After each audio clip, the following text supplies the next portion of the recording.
Look, unfinished project, Plan Z. That's all he does. His name is Unfinished Project, okay? And the only comment he ever leaves anywhere is Plan Z. Yeah, but it's getting closer to being finished. It's a running car. You know, unfinished project should probably be everybody's screen name that's like a car guy. If you don't have an unfinished project, you're not a car guy. Unfinished projects, I believe, are what actually keeps us moving to tomorrow. You know, David Freiberger, he said, I don't paint a car because the second you paint it, then it's no longer done. Or it's no longer a project. I agree. Well, all right, so we're getting Mopar dude, Dickie Farley, Terry Tubbs. What's going on, guys? How is everybody tonight? Oh, right. Well, we didn't bring a mod tonight, so it's going to be kind of do a mod plus do some tech talk and. Well, we have our mods, that are our usual mods in here. So this is what I got to move this a little bit so I can see.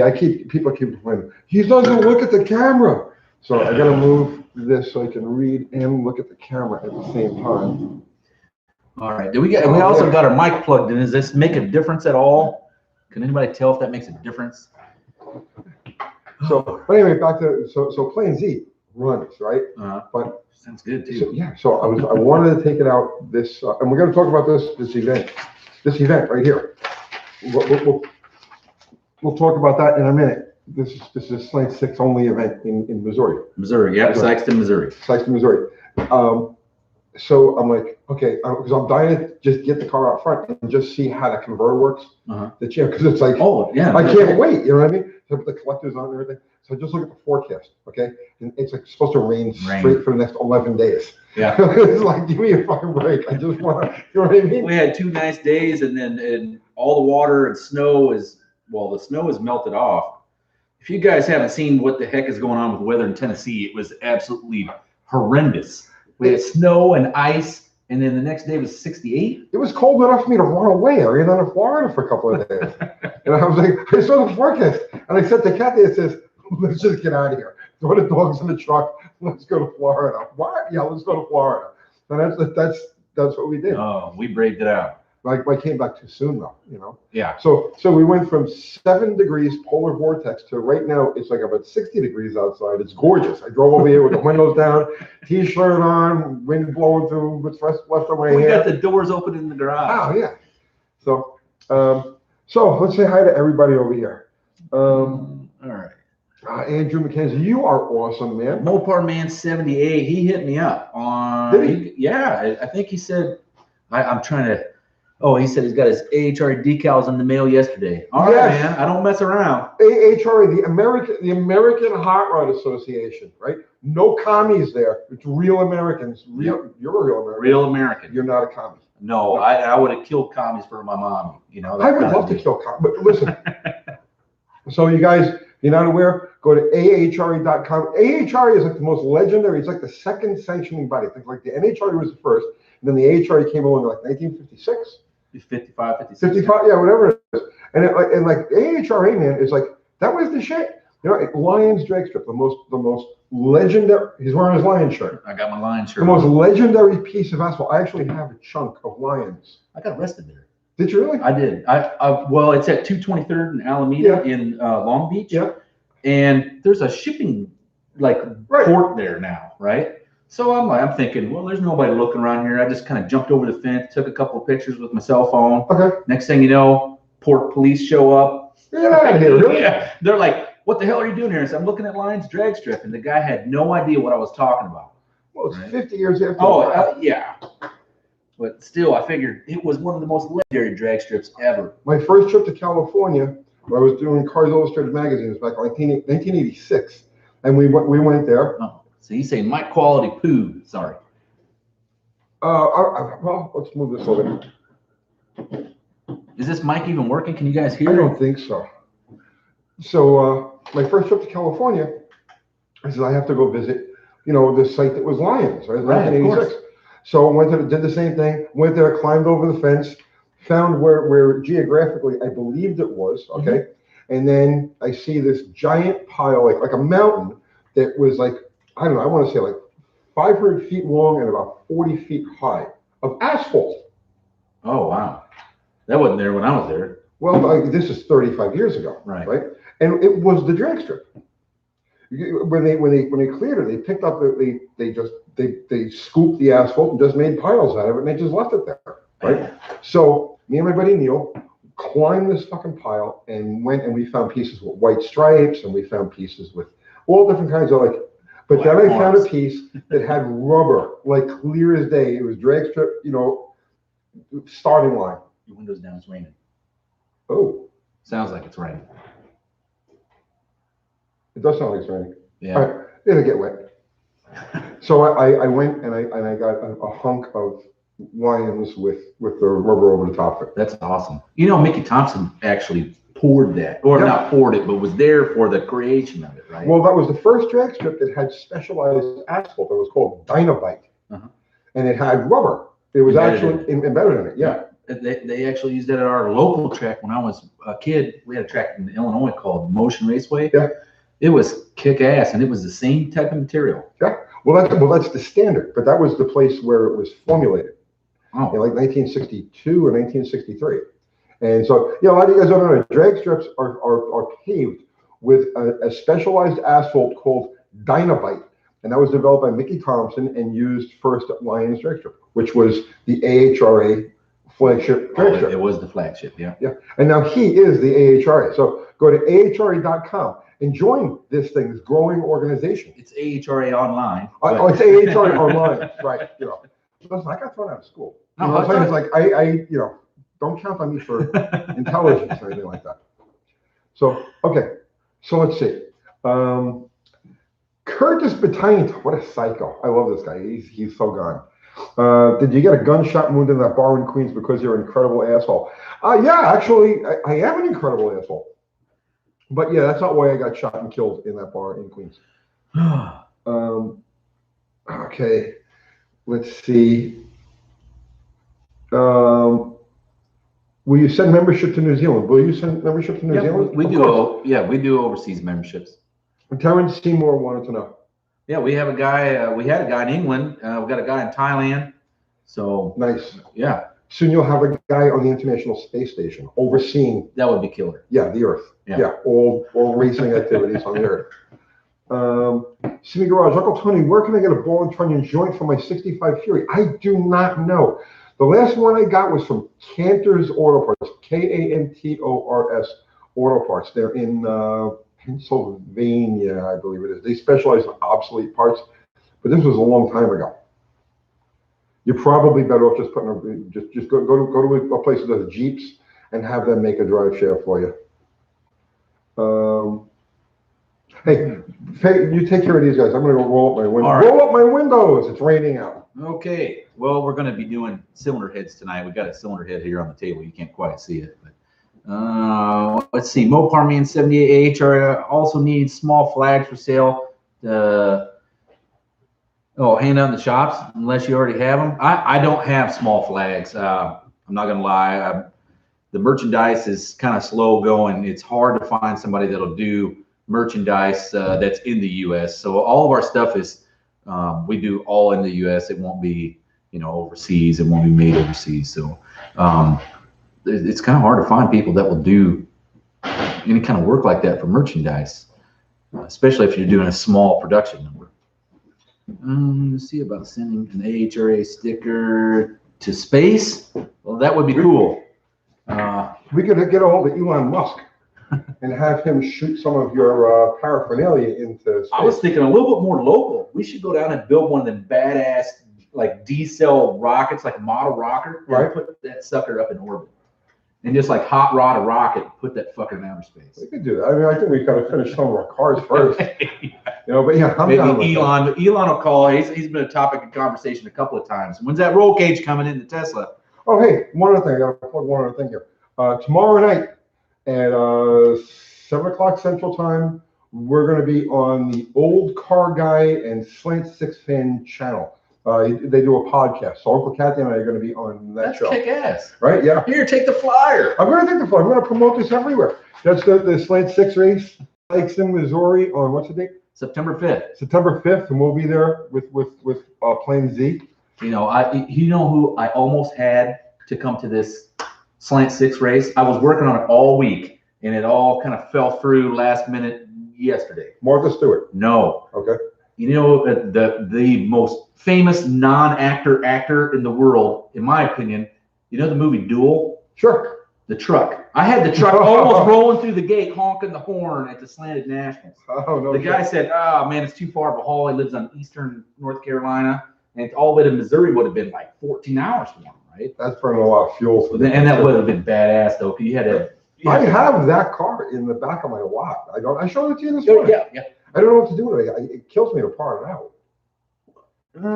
What about we slant it? Or I mean, we actually make that thing look like the Valiant that was on the movie. Great, I'll bring it here tomorrow. And sand it down and paint it?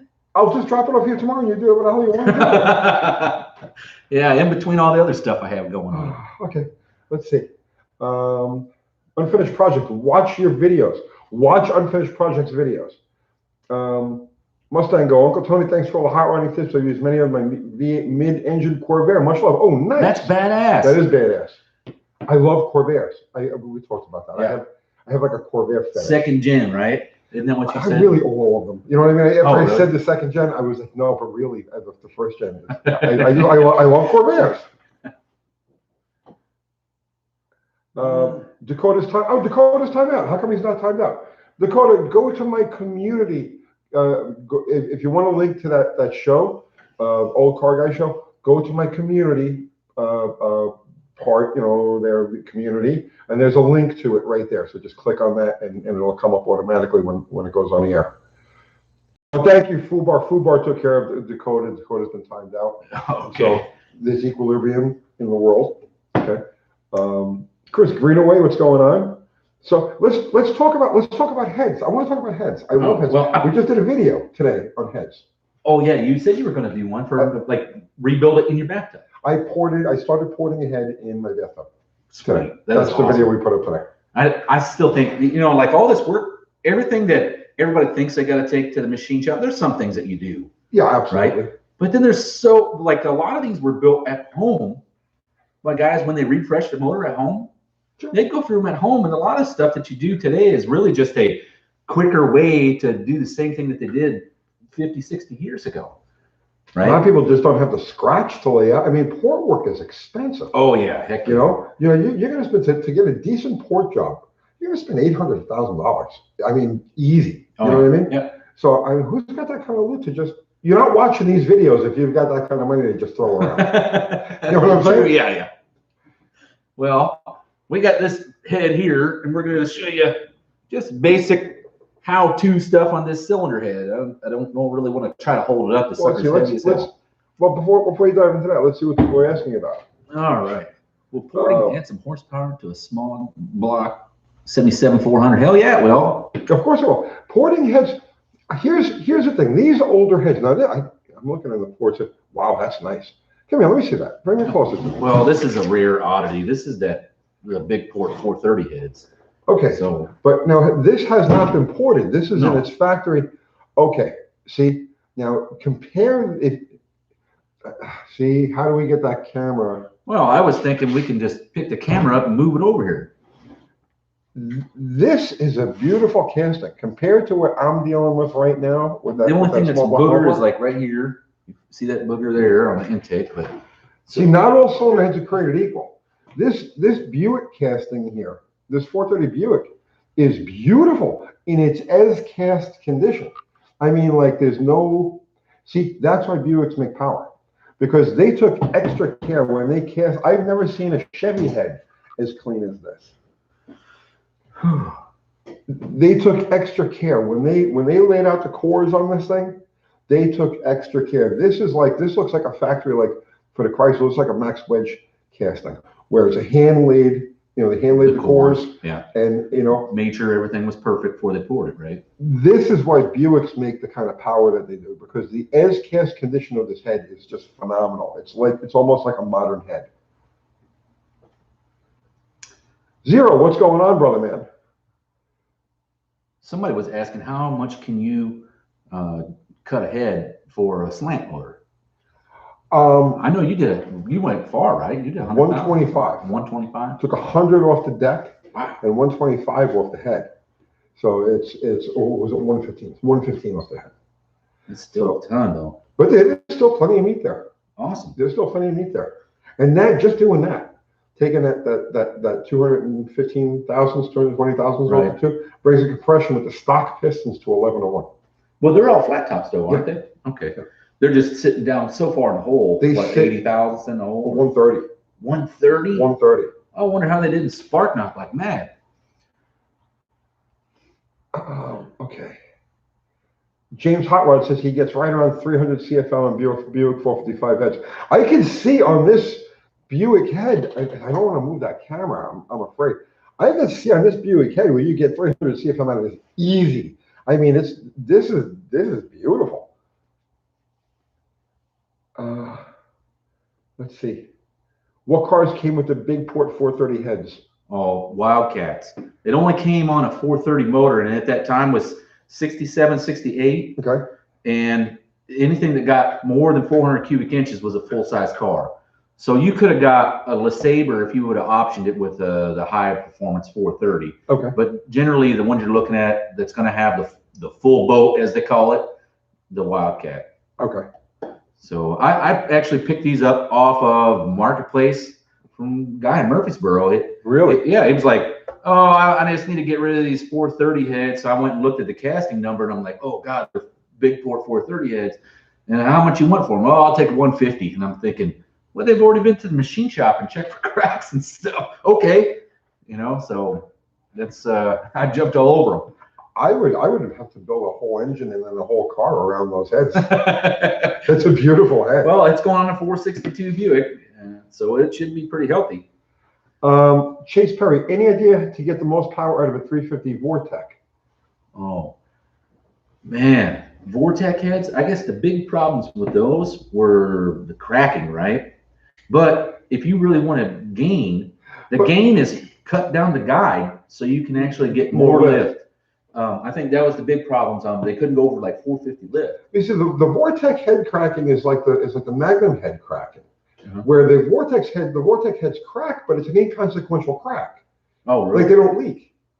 They'll crack between the valves.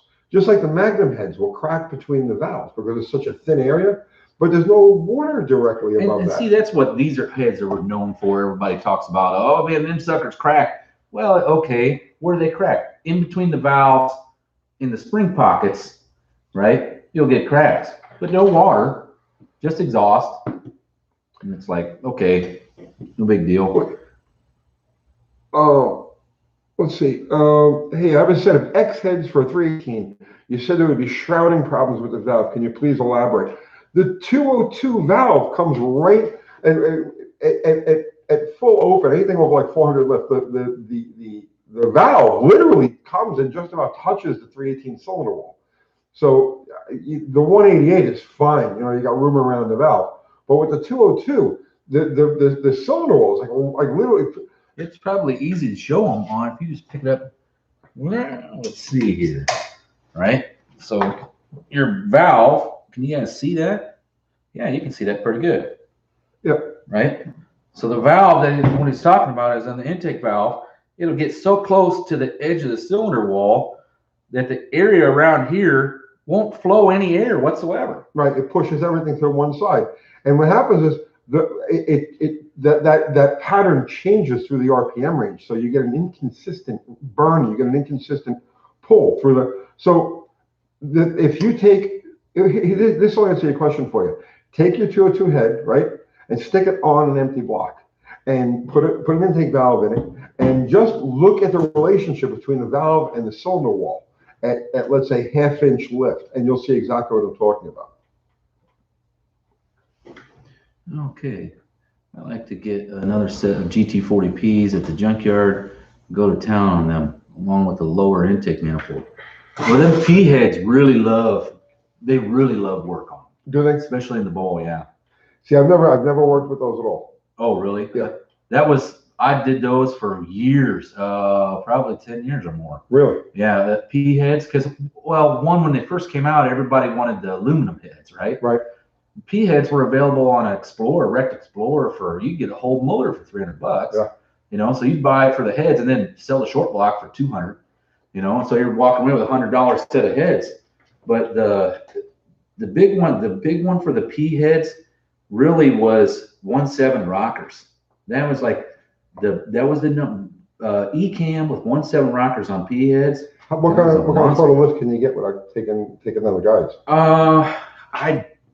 I think it's like the Vortec where it's like 450 or 480. Really? Yeah, and you gotta cut the guides down, and then the other thing is it's got the weird. If it's got a 1.7 rocker and a max of like 450 lift, what's the low lift on the fucking thing? It must feel like a little pimple on the. You couldn't have like you could not do 1.7 rockers on the stock head. Oh, okay. You'd have to cut the guide, and the other thing was on the Explorer P heads, like your intake valve had a lightweight regular retainer. The exhaust valve had some weird, goofy, heavy, I don't know what you would even call it. It was some kind of splash guard retainer, maybe. But the thing was to take those off and put the intake ones on. You know what I recommend, right? If you let's say you're doing a set of heads and you don't know what cam you don't know what the future of the motor is going to be. You're putting the engine together and you're going through your heads and you got to do your basic porting and cleanup work and you give it a hand valve job and all that, right? While you're at it, take a grinder. Here, flip this thing over. What do you want? So I just want to show the guys. While you're at it, while you've got the head apart, okay, just take a grinder to the top of the guides and knock yourself 200 thousandths off of it. Don't even worry about what kind of head it is. Don't worry. Knock about 200 thousandths off the top of the guide before you put the engine back together again. So this way down the road, you want to put a bigger lift cam, you want to play with rocker ratios and stuff like that. You don't have to worry about that because that's the big limiting factor in camshaft. Okay, so piston and valve clearance is an issue, can be an issue, but before you run anywhere near piston and valve clearance, you run into guide clearance. So if you're messing with a set of heads, even if you're putting it together with just the stock cam for now, grind these things, take about 200 thousandths of an inch. Just take a grinder and just lop it right off. You're not going to hurt anything. The seal will still go over it and do its job. And so this way down the road, you want to upgrade the camshaft, you want to change rocker ratios, you want to do anything like that, you don't have to think about it. Yeah, but knock the boogers off when you're done. It's a bit more.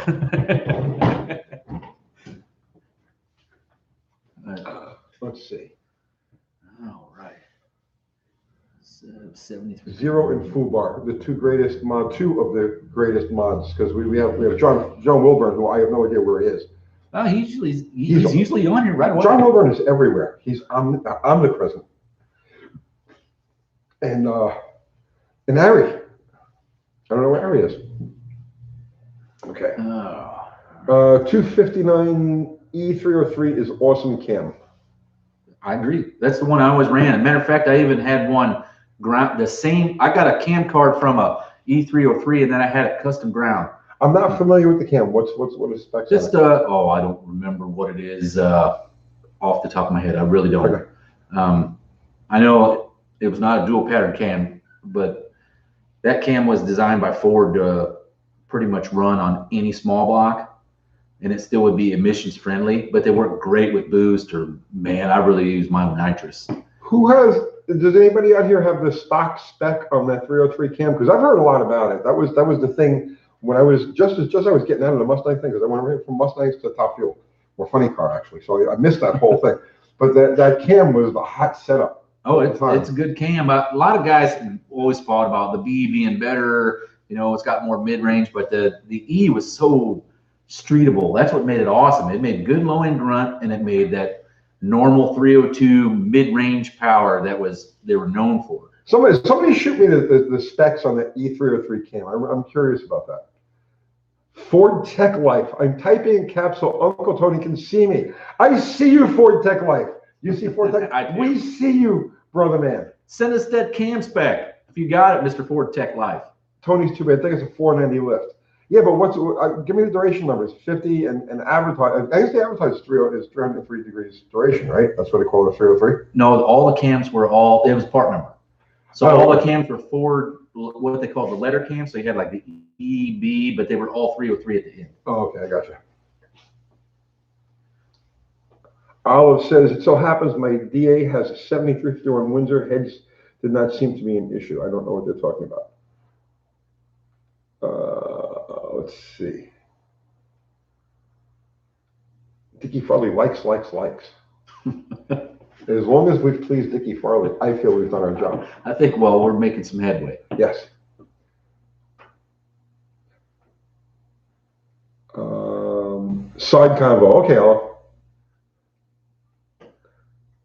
All right. Well, are we going to get to the cylinder head tech part of this then, I guess? well, I want them to guide us into what they want to talk about. Oh, all right. Gotcha. Instead of like a dissertation. Right. I'm kind of prepared for just about anything. How to verify. I know you are. How to verify your valves fit in your seats well, or how you can tell your guides are good, or just a cheap, simple. Now, how do you tell if the guides are good? Because I use the finger vacuum. That's exactly the plan that I do. We're both so old school. Right? That's the way my dad taught me to do it, right? There you go. But simple as all get out. Just you probably did it. Nope, that's it. Right now, you hear that sound? You want to know if your guides are good, right? Yeah. So you want to tell you got your head apart. You want to know if the guides are good. Listen to him. Here, lift them up so they can see you on the camera. Right. Okay. So can you see that? Okay, we got an exhaust valve in there. This is the scientific method. Yeah, okay? and all it really is basic and simple. You want to try to pull them all at the same rate. Yeah, turn it this way so they can see you put your finger over the thing. Okay. Okay. Right. All right. So all I'm doing is putting my finger over the guide, and that's forcing the air to come around the valve. Right. If it doesn't have any ability to pull air, it'll create a vacuum. There you go. That sound right there is how you know it's got a good guide. The sharper the sound, the better the guide. Yep.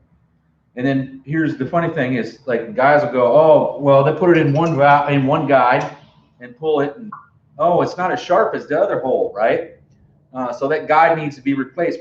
What happens is these valves wear on the stem, and your valve will actually decrease in size over time, and you can move these valves around until you can find one that fits a little tighter in that guide, and it pulls a little bit more. Wait, vacuum. somebody sent us the specs to the E303. I don't know where they sent it to 259.5 CJP, but unfinished project wants to know about 302 heads. Are they better on the 302 Mopar heads? Okay, sorry, I thought he was talking about 302. No, I'm all right.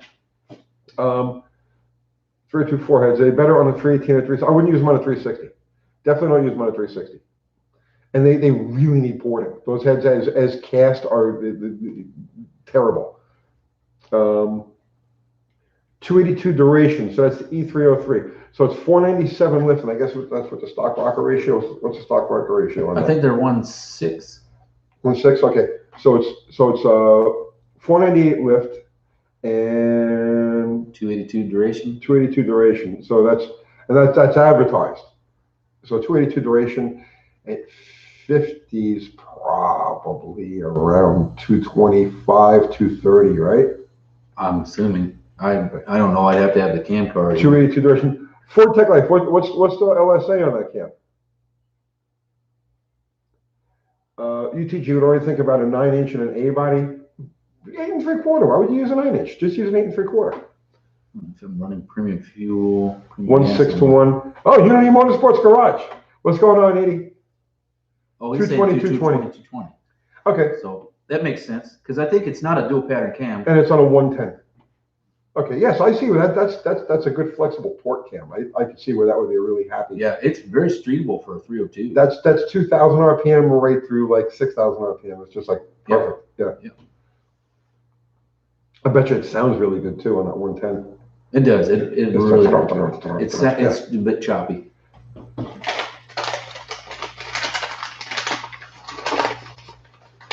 So, all right. Ronnie B says, Uncle Tony, you got to hear my E303 Roman. I got to meet you in person at Starbucks in Murfreesboro. You were very down to earth guy. Well, thank you. I appreciate that. You're getting the coffee at Starbucks? Well, yeah, I hit Starbucks for years until I started with this fucking mask bullshit. I used to go to Starbucks every morning. Now I hit the racetrack. I didn't figure you were going to be a Starbucks kind of guy. Well, it's coffee, man. Yeah. Oh, I do it all at home. What's a good cam for 92 F150 5.0 speed density? Oh, I'll tell you, my favorite. I'm thinking that cam we just talked about just now is. Oh man, well, it depends what he's wanting to do with it. Let me know what you want to do with it. But I have a personal favorite cam that's a factory grind that used to be everywhere, and now they're probably hard as hell to find. But if you're wanting to make some horsepower, that E303 is not bad. if you're wanting to do some torque, go find like a 86, 87, 88 Ford Thunderbird, Cougar, Lincoln Town Car. They all have the same cam, which used to be the high torque 302 cam. And man, it is fantastic. I put it in 351 Windsors. It's a roller cam, so you got to have a roller block. But I'm in love with that camshaft. Okay. Evan Welty, hey guys, I just bought a '69 Buick Skylark, one owner car. Do you know of any Buick specific swap meets or anything? Buick parts are so hard to find in Ohio. Oh, wow. No, the Buick Nationals is the big one. That's in May in Bowling Green, Kentucky. Look up the Buick GS Club of America, and they'll have most likely a link to that Buick Nationals. And you'll have to come down to Bowling Green, but it'll have every Buick part on the face of the planet. Bowling Green isn't a bad ride from Ohio. No, it's not too far. Yeah. But are y'all going to be in Florida March 20th at Seagate? No, I won't be. I haven't even finished my Super Stalker. I got 1 step forward, 22 steps backwards. Welcome to the world. Yeah. Crazy neighbor, what kind of brake and oil for a flat topped engine with big cams and stiffer springs? Well, what do you recommend? I told you what I did when we did our first tech video, that Royal Purple, the brake-in oil, but I don't think it matters what kind you buy as long as it's break-in specific. I think just a regular zinc oil, like a diesel oil, right? Like Shell Rotella. I know it doesn't have a lot of zinc, but that plus a zinc additive, like Rizalone, makes a cheap one. But any auto parts store, you can find zinc. Lucas is at almost all the O'Reillys has the Lucas brand stuff. Yeah, so just throw a can in there, you know what I mean, and do your break-in, and then you're fine with just a regular zinc oil afterwards. You don't have to go crazy with zinc all the time. Let's see here. Okay, Mitten made myself. Cam won't make a difference if it's meant for speed density, not if it's tuned correctly. LS guys do speed density tunes all the time without swapping cams. I have no idea what they're talking about. Cam won't make a difference if it's meant for speed density. Oh, okay. So he's just talking about speed density versus mass air. That was the old 5-liter thing, and they thought there was a difference between the camshafts. If you're really talking about the 5-liter HO factory cam, it's supposed to be, the rumor has it that the 85 with the carburetor on it was the best cam. Danny Boyd wants to know, were there any issues from the HEI module interrupting the cam break-in? Oh, no. No, actually, we got that thing fired back up once I changed the module, and it lit right off. Well, the motor's done, good, running. Matter of fact, there's one of the guys that watches this is he bought it. Oh, nice. Yeah. Let's see. So let's see, not AA run. So each valve that comes off the head from disassembly can be arranged in any order as long as the valve you grind to the seat stays with it. Yes. Yeah, the valve and the seat. So depending on how you're going to grind it, some people lap them. I use a drill, right? There's John Wilburn. Yeah, once you've mated those surfaces, that's it. They stay together, yeah. Right? And what I generally do is, as I'm lapping the valves when I'm finished, because I like to do everything in like sweep steps. So I'll lap all the valves and then I'll assemble the whole motor, because you want to clean that valve grinding compound out of it. You don't want to leave any valve grinding compound. So generally, what I'll do is I'll take the valve after I'm done, lapping it, and I'll just turn it around and stick it in the other side. So that the head is facing like the valve cover side, and then continue on until I've got all of them done, and then I turn around and assemble. I'm like the cheapest man in the world at this, all right? And it was because when my dad passed away, he left me with all kinds of stuff. I didn't know what the hell fit what, because I was not really into 455 Buick, so I got this. This is bucket of valves and valve train. I have a box just like that. And what I do is, if you look at it like this, it's a stock head. Every valve is essentially cut on a 45-degree angle, right? So what I do is I go through and I find ones that fit the guides well, to where, you know, you got your good snap. And then once you're done with that, then I lap every single valve after I've already figured out what orientation they need to be in. Then I'll go through and lap every single one. Now, this is something I covered on the video I did today, right? I'll talk about it again here, okay? If you're replacing valves in a head, okay, you have to make sure that the valve is specifically numbered to go to that head. Meaning that, let's say you're building an 1875 360, okay, total number on my ass, but you're building an 1875 360. The angle of the valve seat is specific, because if you went and ordered that same valve, and let's say it was for an 1880 360, instead of having a 45-degree angle, it's got a 41-degree angle. Right. So what happens is it narrows your seat down to like absolutely nothing. So you want to make sure that whatever valves you buy, you know, because the people who manufacture the valves and grind the valves for, you know, they know the specific angle that the factory cut into the head. Right. So make sure that when you order valves for a head, that you order the exact valve to fit that head, because one year over another year could have a completely different angle, and then you have, you know, not good. I've been fairly lucky. All the 455s have pretty much been the same, all the big blocks. Now I haven't run it. They only had really one run from 67 to 76, right? So now something with a broad production run, 302 Ford, I probably wouldn't try it. Right, you know? right, because they could have a 302 Ford from 1969, 68. First year, 68, yeah. Yeah, until what was the last year for it? 2002. God only knows how many different incarnations of valves. Yeah, I know. And you know what I mean? Oh, right.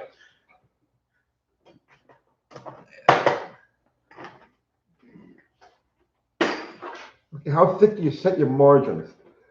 How thick do you set your margins? I don't know what I go for the actual seat. Oh, how wide do you want it? It's 60 to 80 thousandths of an inch is about right. I like to make sure it has good coverage on the valve itself, right? So what you're looking at is you can actually see the seat that's ground into the valve, or well, the cut on the valve. You can see the cut on the valve. And what I do is remember, this is cheap guy car building stuff. Okay. This is not a Sharpie. This is a dry erase marker. Right. Do you do them like this? Let me see. Okay, so I take the dry erase marker and I run around the whole entire seat of the valve. All right, and then the dry erase just wipes off with your finger. Makes it real simple. And then I stick it in the guide, and you run them around a couple of times with your finger on the back side of the valve, just twisting it around. And you pull them out, and what you're looking for is where that's been wiped off. And nice. You're looking at the whole edge of the seat, which you can't quite see, but the whole edge of the seat has actually been wiped off. So that means that it actually fits in the seat. Well, this valve actually came out of the seat. So, and they were already cut when I got the heads, but I took them apart and cleaned them up. They've been sitting for so long, they had a bunch of crap in them. James Hot Rod on the margins, he says 90 thousandths exhaust, 60 thousandths intake. I just look for them to sit on that whole edge well. And then I've never measured them, honestly. So I don't measure it either. I kind of know by eye. Yeah. You know, I can look at it and say, nah, it's not. Well, quite. I do this trick that I learned. So when you get all your valves lapped in, right? Just put your finger on the back side of it. Say we'll just do like we're doing an intake here, and I'll spray some brake clean down in that sucker. Yeah. And if it doesn't leak anything, because that brake clean's so thin. Yeah. Right. It'll come out any porous hole in there. Is the Olds 394 worth building? Hell yeah, it is. It's this basic big block Oldsmobile, isn't it? I believe so. 394 is the same as 425. I believe so. Yeah. I think the same family. I think they are all in the same family. Do you plan on doing a video on converting an R12 system to a 34A? Honestly, when I do that, I just use ester oil, I evacuate the system, throw the recommended amount of ester oil into the system, and then just charge it with the 134, and it works fine. There's no special procedures that you have to do. Google Sucks here is asking me what's the part number for 430 big port heads. There's actually 3, I think, but this one is 1382985. These are from 68. So, but I know your name says Google Sucks, but try Google on 430 big port head. I'm going to move the camera lower. Somebody just says move the camera lower so you see the whole head. Yeah. Okay. They're right. Okay. So let's see. I don't know how far I can go. Keep going a little bit more. That good? Yeah. Okay. I think you're pretty good right there. All right. All right. So what do I do? Turn this out Where so will we? everybody can see it. Ramberto says this is a great show. Don't ever stop this. I love doing I love doing our Sunday lives, but this is great too. I look forward to this. I actually start working on this. I'm not gonna lie, at like noon every Wednesday. Try to get everything set up, and I want to get my garage cleaned up because everyone loves how my garage is so super clean. Today I got a bucket of stuff I've already cleaned, but I come on here and clean everything up, try to get it organized. John Giselle, cult leader UTG. If I'm running premium gas on my 86 5-liter EFI, would it run stronger if I advanced timing from 10 degrees to 14? Hell yeah. That's what every Ford 5-liter, I always did that. And I don't know about 14. Try it at like 12 or 13 first. No, 14, yeah, definitely. Well, they get weird on the EFI motors. I know, but I ran one. You forget. I was running 1343 at 101 with a completely dead stock car. Right. And it was 14 degrees we were going for initial. That was an 87. It's an 86, but there isn't enough of a difference. I've noticed on it, some of them, that if you go to 14, it'll act so weird, and you back it down 1 degree, and it'll be fine. But it will hunt and surge so bad at 14, but that 1 degree makes all the difference. Yeah, but does the ECAPS relearn? No, not really. No, okay. Yeah, once you bump it back up, it's pretty good to go.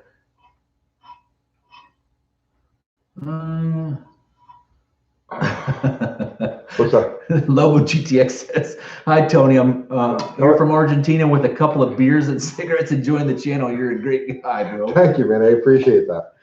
Oh, you need a live studio audience, huh? That's what John Wilburn says. Okay.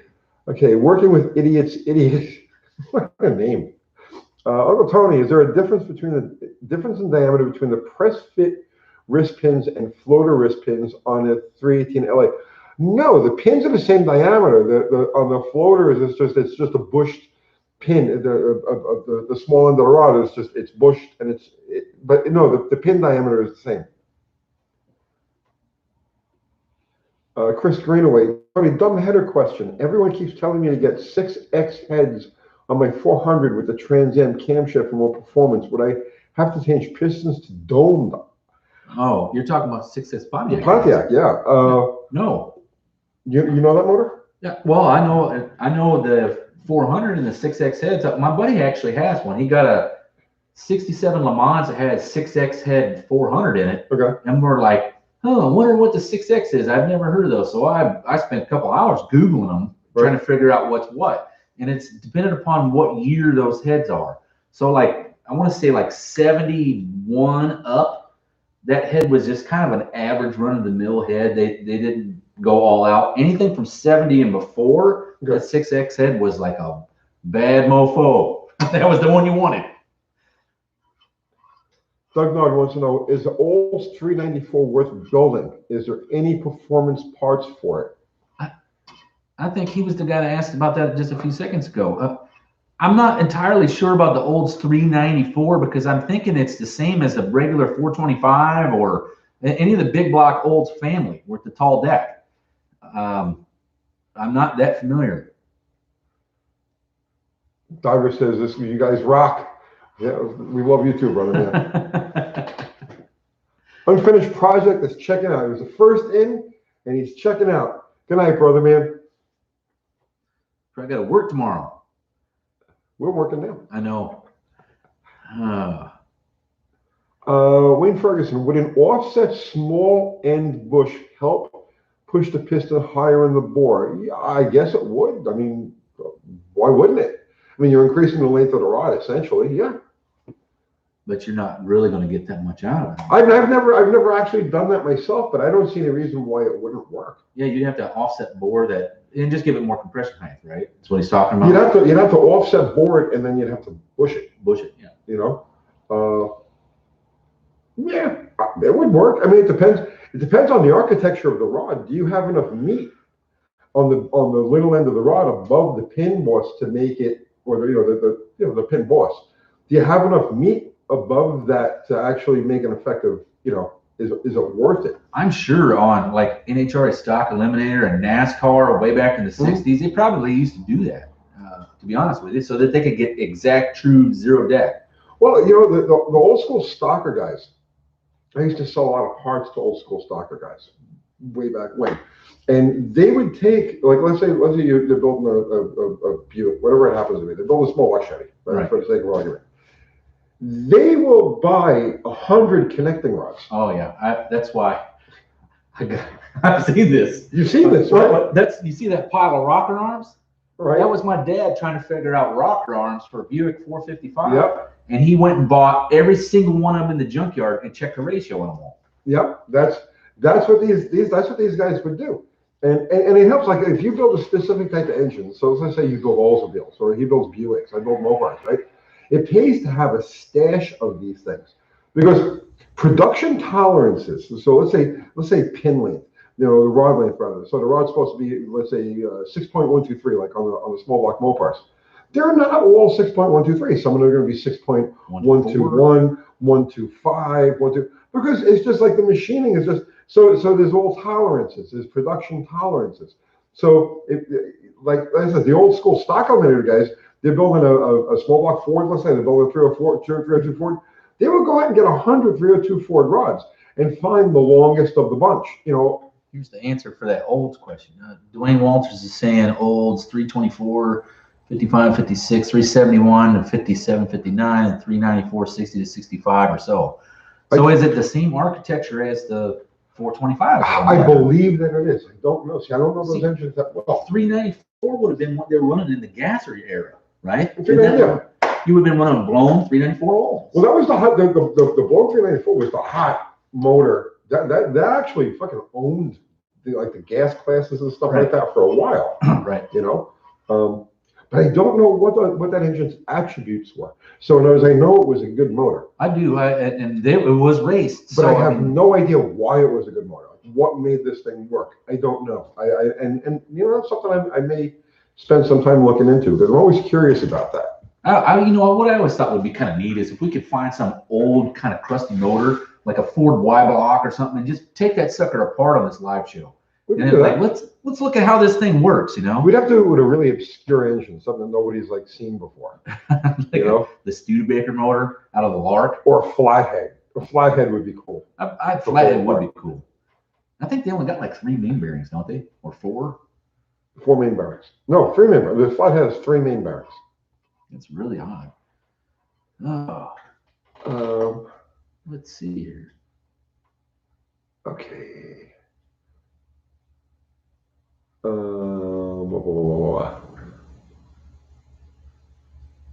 One rod of my 383 is 20 grams heavier than all the others. The rest were within 5 grams. Yeah. Production tolerances, including production balance tolerances. Yeah, don't worry about it. Oh. That's another thing too. Guys are so fucking concerned with balancing. They're crazy about balancing, and they like. People don't understand the production, the way engines are built on the assembly line, right? Uh-huh. As the block is coming down, it gets fitted with a crank. They drop the crank in. They pick the crank and they drop the crank in, and then they take piston and rod assemblies and just throw them in. There's no balancing done on the assembly line. There's no guys in lab coats. You know what I mean? Right. This one is 4 grams heavier than this one. No, it's not like that. There's some old lady, Ethel, and she's on 3rd shift and she's just slamming pistons and rods into this engine, right? Yeah. So it's when you're working with production parts, and then with pistons, a lot of people are like, oh, you got to rebalance, you change your pistons. Not necessarily so. The way the engines are balanced, almost all of the balance value is on the big end of the rod. So then you go to the little end of the rod, that has balance value. And then when you get to the piston, it has nearly no balance value at all. And if the piston is lighter rather than heavier, there's really no need to rebalance. It's only when the piston is heavier than the one that you're, And generally what you find is the factory production piston is the heaviest. That's right. That's the truth. That's the truth. I cannot ever remember a circumstance where it swapped to an aftermarket piston where the reciprocating assembly had to be rebalanced. I'll tell you the cheapest thing I've ever done, the cheapest, and it was like, if you talk to most people, they'd be like, "Oh, that's sacrilege," right?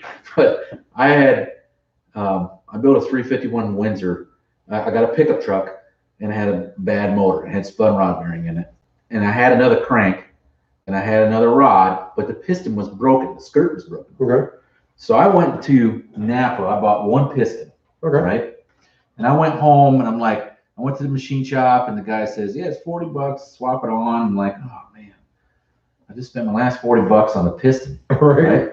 So I go home and I get a MAP gas torch, and I heat that little end up, We right? know about that. And slid it in before, I froze the wrist pin, slid it in there, stuck it in a completely different rod, piston, and assembled at home.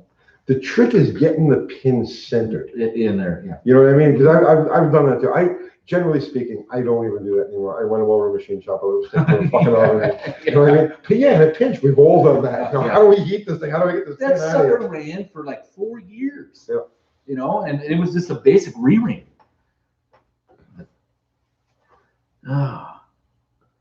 Let's see. Let's see. Working with Idiot's Idiot. Do you get any power advantage by placing heavier pistons in the back cylinders, and when you get more RPM that way? I remember that it was like an old. It's like that's one of those old wives' tales. Was it like reciprocating mass kind of thing? Yeah, you put the heavier stuff towards the back of the engine, right? Okay. And it gives the crank more opportunity to flex. Is that the idea? I'm not sure exactly what it is. It may have to do with windage, with stacking. Oil stacks at the back of the engine and not at the front. So the counterweights, the bottom end of the motor is got to fight through more windage, and that adds the weight. It offsets the added weight of the piston. Huh? But I've like I said, I've never. I remember that from years and years. You know who was big on that? I was partners with a guy named Bobby Lagana on Top Fuel Car, and he was big on that. We never so when we were running like just junk. Okay, I mean like junk, and we'd spend our nights and everybody at the races, everybody be going home and going to a motel and shit like that, and we'd be in the pits until like 4 o'clock in the morning, filing ring lands and doing all this other shit. And there were many times we had like 7 different pistons in an engine, right? And he was big on that. He was big on like he'd make a balance and see which piston was heavier, and then that one would go to the back of the motor. But I've never actually seen that have any sort of like tangible like result or value. Somebody put on there, and I can't find it now. It must have been maybe this message retracted, but it was funny. It said when I rebuilt my 383, I put TRW forged pistons in it and got the stock bob weight with the factory or against the factory numbers, right? TRWs are supposed to be the heaviest, right? Like everybody would say, don't run those heavy ass pistons and they balanced up factory bob weight, right? Because that's how heavy the factory cast stuff is.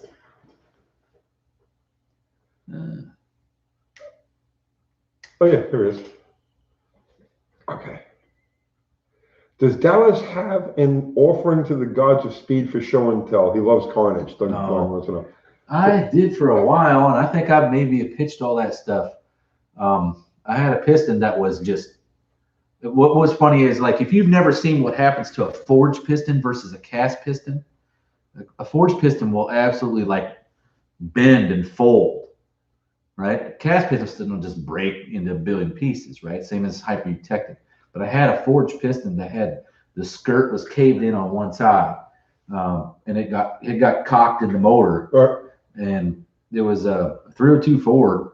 And I spun the crap out of that thing, and I was hitting it with a 125 off the 60 foot. Right. And then once you got past the 60 foot, you hit it with another 125, and it split the block. right? Well, it had cocked that piston in there so hard, it bent the whole skirt under.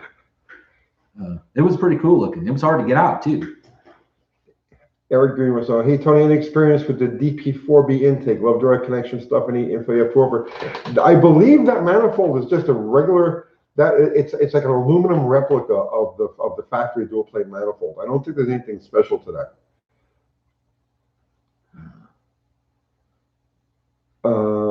Let's see.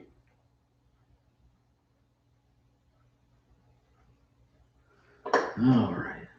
I like nitrous melted pistons.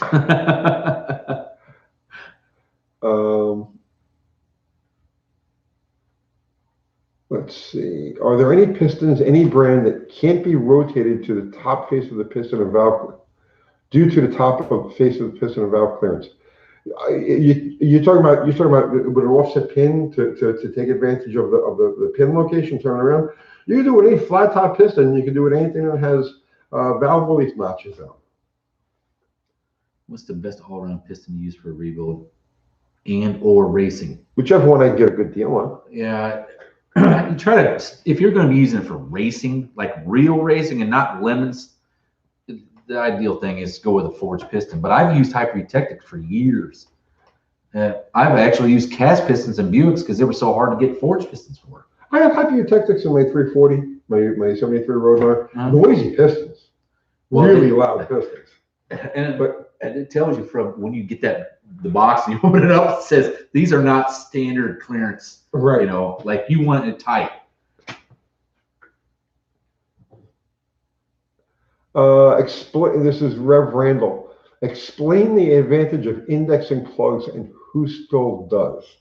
Oh, I bet NASCAR is the only place that probably indexes the plug anymore. I played with indexing plugs on some. Okay, the only engine I know of that it actually makes a difference is in the Hemi, and only in high liquid applications. Okay, so in other words, alcohol or nitro.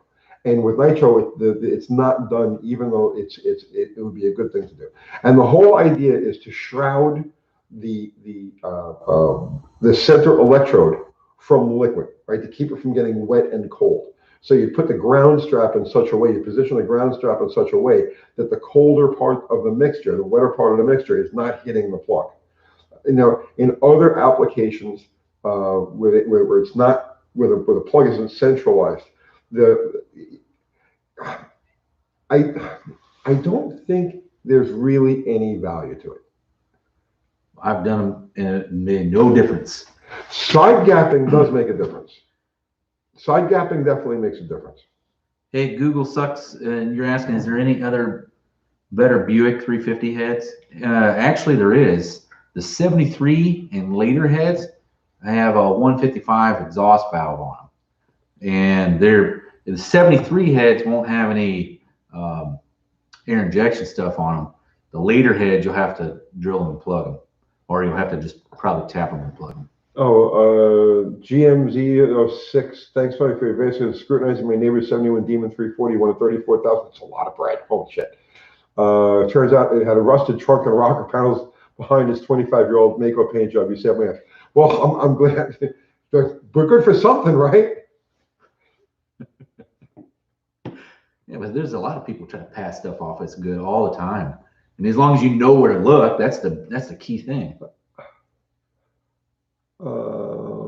Let's see. What's the best coil for Mopars? Since they lay sideways, love the show. Well, I mean, just about every coil I can think of is okay to mount sideways. You don't ever want to mount them upside down.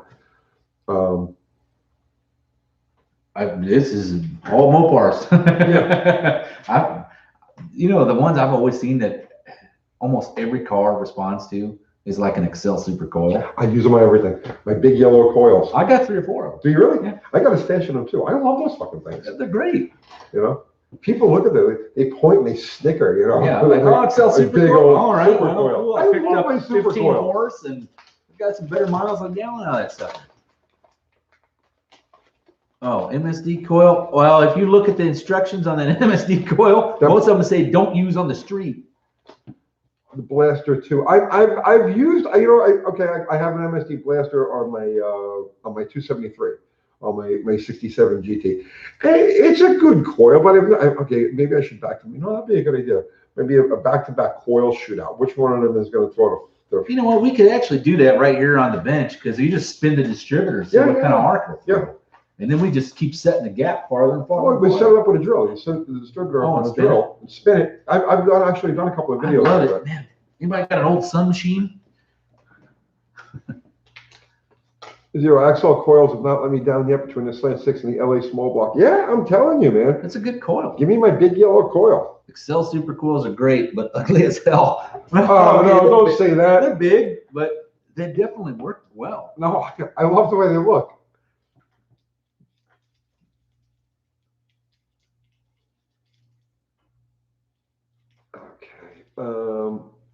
Mopar Man 78. I've seen Mopar canister coils on their sides for years, but was told if it lays PN on side, the oil inside doesn't keep the innards covered and can burn up. Bro, I have never once in 40 something years of doing this, I have never once taken into consideration the position of the coil.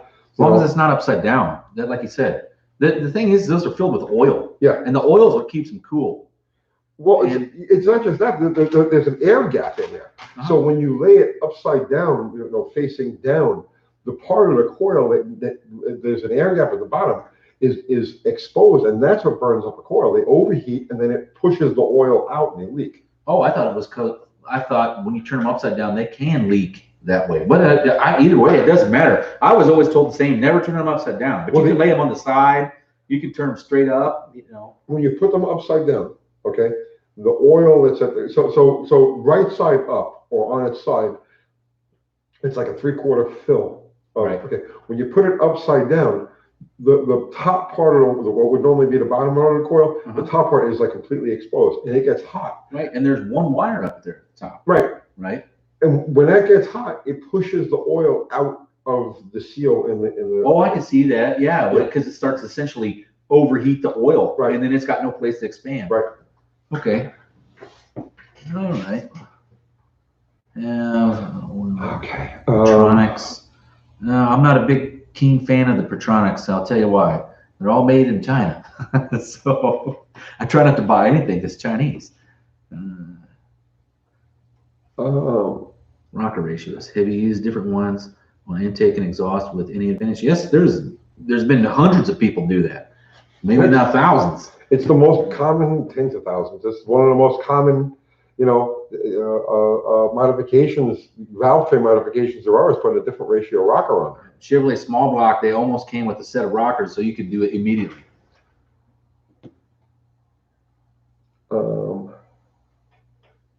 How much meat is safe to leave if I offset bore the small ends? Wayne, that's a good question, man. I don't know, because every rod is going to be a little bit different. So like what would work, let's say on a big block Mopar rod, there's going to be a different thing than a small block Chevy rod. So I couldn't tell you how much meat is going to be safe. I would want a good amount up there.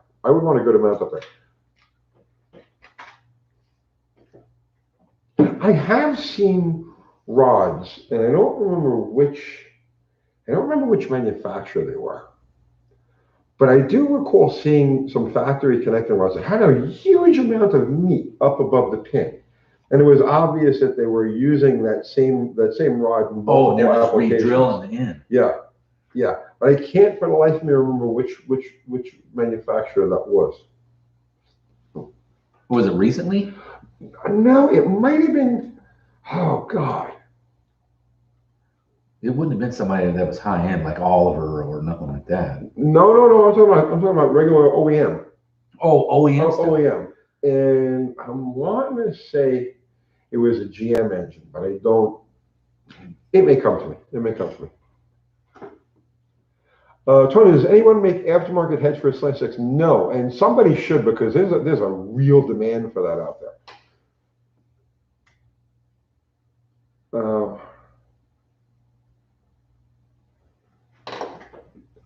Zero saying, John Wilburn, aren't the coils on VW's motors? Yes, that's a Volkswagen coil. It's designed to be mounted that way. Huh. I didn't know the mountain was upside down. Is that the Correct. Bosch coils? Yeah. It's the Bosch coils. Yeah. But that's a VW specific coil. Right. Replace valve guides or buy oversized valve. If you got oversized valves available, buy them suckers. Yeah. It's a lot cheaper to do that than it is to put like guides in Then them. put guides in it. You're investing a lot of money. You better love those heads before you drop them off on a machine shop and say, yeah, man, throw some guides in this thing. Yeah. And you can knurl the guides. People they knurl them. They actually make a tool to do it. Yeah. The knurl. Right. And you can do them. That's the way I was actually taught to do them, was knurl them. But I mean, now with bronze guides and all that stuff, I mean, that's really kind of the way to go. If you're going to guide them, might as well put bronze guides in them.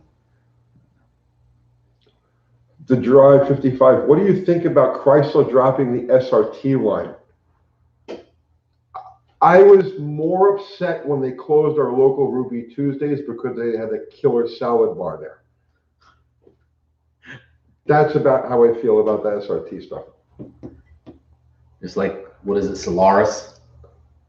Who the hell knows? I don't, and I think that's what they changed the name to, something like that for Chrysler. Like, God, what are you guys thinking? Tuja's Garage. What's going on, brother man? He's got a good little channel. We've been on for an hour, right? Let's plug stuff again. Oh, plug some stuff? Let's plug some stuff. We're going to plug the Slanted Nationals. The Slanted Nationals. September 5th, Sykeston, Missouri, Jeffers Motorsports Park. We got 4 classes, really. You're looking at slanted daily drivers, and it's got to have street tires and exhaust. And then class 2 is your hot rod slants that are naturally aspirated. That's what we'll be running in. Plan Z will be running in that class. And then hot rod slant power adder. Ooh. That'd be class number 3. And then class 4, we're calling it the Super 6. It's heads up. Now, if you got a fast slant, jump into that thing. We're going to take the top 6, and it's going to be a heads up shootout. That's the man's class. I'll be in the little boys class. It could be the ladies class too. I don't know, but you're going to have a slant 6 in there. That's for damn sure. So. And then of course the AHRA goes. AHRA what? AHRA online. AHRA online. AHRA online. AHRA online. .com, and then we have an eBay store too. And I probably need to put a link on our AHRA page. And tomorrow night we're going to be on. Uncle Kathy and I are going to be on the Slate 6, an old car guy channel. It's old car guy and straight 6 feet straight. Oh God, go to my community thing, and there's a link to the show that we're going to be on tomorrow night. So if you're hanging around tomorrow night, definitely drop in there. All right, let's talk more of this stuff here. All right. So, anybody want to say anything else about cylinder heads? Or are we done with this? Yeah, it's gonna keep it going. People will jump in there. Douglas Schreiber says this is a great show. I think so. I think this is a great show. Yeah, but you're looking at the. I'm kind of biased. I'm a bit biased. All right. How often, Wayne Ferguson? How often have you found receded valve seats, and the main reason why? Oh, it's rare on Chryslers. It's rare on Buicks. Yeah, it's very common on Fords, very common on Chevys, and I can't really speak for and it really just has to do with the manufacturing, like the metallurgy of the head, that they the characteristics of the valve material that they use. There's a lot of different factors, but generally speaking, on Mopar engines, very, very rare. Rare. And Buicks, no. Pretty rare. Yeah. I had some high milers, and the guides are usually trashed, but the seats are fine.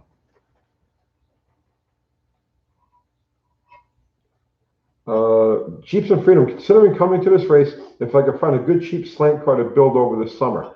Once my J10 is done, I need to wrench on something other than a Jeep for a bit. Well, the race will be before. What's the date on the race? September the 5th. Come by my place. I got a car you can build if you want. Let's see. Cubic inches of a nail head. There's quite a few of them actually. There's 322. Yeah. 364, 401, 425. Those are ones that you, yeah, I said 364 already, right? Yeah. And then there was another smaller one. There was like a 290 something. But, What 4 speeds will fit behind the Slant 6? All of them. The Slant 6. can you put an 833 behind it? Yeah, the factory, That's cool. 1964. The 1964 through 66. They had the 833 was standard option behind the Slant 6. That would be killer because you can get one in overdrive 833s Well, behind a Slant 6. Well, the hot ticket when years ago, I don't know if they're still doing it now, but years ago was to go find a Slant 6 4-speed because they had a 309 first gear. Oh, real low. Yeah, real low first gear, and but yeah, the 833 bolts right up behind it. No, the 300 was not a nailhead. The 300 is actually the same kind of engine as a 350. It's based off that 215. So the 215, 300, 340, and 350 Buick are all the same small block Buick engine family. So, and we're going to do some kind of story on a 340 Buick, right? The other 340 when I eventually find one or whatever. Yep. Mopar Man 1978. I was told you can use Chevy valves in a Mopar heads to save money since the word Mopar jacks prices up. I just bought 8 exhaust valves for a 360 or for Rock Auto, and it was $27 for all 8 all 8 valves, and then like another $8 for shipping. So no, valves are dirt cheap for a Mopar. Huh. Finding a bell housing for a Slant 6 833 would be hard, I think. All 1970 and newer Slant 6 bell housings. No, I'm wrong. Wait. All 1974 and newer Slant 6 bell housings have the 833 pattern also in them. So even if it came with a 3-speed, it has the bolt pattern in it for the 833. Hey, check this out. Any recommendations on piston head combo to get some compression out of a 400 Chrysler? That's one of my favorite motors. The 400 is a great motor. Yeah, that's one of my favorites. I mean, you can get a set of 516s, and a closed chamber head, with a 67 440 has any closed chamber head will automatically get you up into like the 9 plus range, like 9.2, 9.3 to 1 range. So that's like the Performance 3-3 head? No, it was actually the regular 3-3 head. The 516 is a small valve. It's got a 1.6 instead of 1.74. But you could open up the valves. That's not a problem. There's plenty of room there. Right. But yeah, cheap 516s. You can get them almost. Go to any like Mopar, like swap meet or anything like that, and you can pick up a set of those for like $100. Muscle City Madness. Tony, I'm planning on building my first engine, so your new series is gold to a guy like me. Thanks, brother. That's why we're doing it. This is why we do this stuff, man. Well, also, Vice Grip Garage, Derek is also doing an engine build. And so, I mean, you definitely want to check out what he's got to say, too. Are 906 heads still worth anything to anyone? Not really. I mean, there's a lot of them out there. Dallas, is there a difference between the 3800 Pontiac and the Buick of the same size pre-1990? No. Nope, it's the same engine. That Buick engine, that's the 3800. That's the Series 2 that you're talking about from '88 on up, and they're all the same engine. Matter of fact, that became General Motors corporate V6 for a couple of years. Vehicles 215. It was a neat motor design carrying over to many makes into the 1990s. We are doing that video. Yeah, we haven't done that yet. Because you're supposed to pull the motor out. I got to pull the motor out of the 63 Special. Yeah. And then we're going to put it on the stand, fire it up. The weather is beautiful, man. You should have been out there today. Pulling the motor out. Yeah. I was on day 2 of nice weather. Oh, I had to get gutters on my house. All my gutters filled up with ice and fell off the south side of the house. So, The general strike. UTJ is an entertaining and knowledgeable soul. Thank you. You both get all my respect for sharing that knowledge. 6 kids don't bother me anymore. Did you put your wife's toothbrush back? After you clean the heads. Tony, have you used a mechanical 6-pack setup before from Direct Connection? The mechanical 6-pack setup is the Ford carburetors. We did that video of it. We toured. Did you see that video we did? We toured the National Parts Depot collection. Oh, in Florida? Yeah. Yeah. Did you see that video? Uh-huh.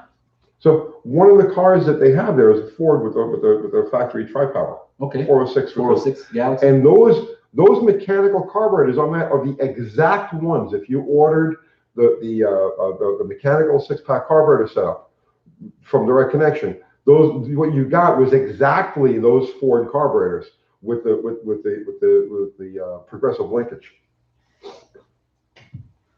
Oh, any advice for converting an early CFI system to a carburetor? It's on an 83 Crown Vic, so I know it's not your preferred make, but I've been struggling to find much info about something like this. Well, the CFI was only offered for like 2 years. It looks like a throttle body. Yeah. And what guys used to do is take the whole intake manifold, throttle body, the whole thing off, bolt a regular intake on it for a carburetor, put a carburetor on it, and if you're going to have to get rid of the computer. So the easiest way to do it on a Ford, in my opinion, they make an HEI distributor for a Ford. That's the easiest way to do it. And you just find one hot wire when the key's on. That's it. So. Let's see, Wayne Ferguson. I have 318 heads with some bad seat recession. Engine guy put it down to a few bad old valve springs and said constant valve bounce. Does that sound reasonable? About 40 pounds pressure on those. Constant valve bounce? I've never heard of that. It'd be like hammering the valve because it'd be constantly flow, but it would hardly even run. Yeah, you just probably had a head with bad metal in it. You know what I mean? And not the best batch. You know, remember, not all heads are created equal. They're going to pour, so the foundry, okay, is going to pour. They're going to pour 100 heads. Well, they'll probably pour 1,000 heads actually. It's foundry, right? So they've got their cores lined up, right? And they've got their vat, okay, you know what I mean? And then they start pouring into the fucking molds. Well, the metal in the vat isn't always consistent. And the ones that get, you know what I'm saying? So you can't quite stick your finger in there and stir her up. Right.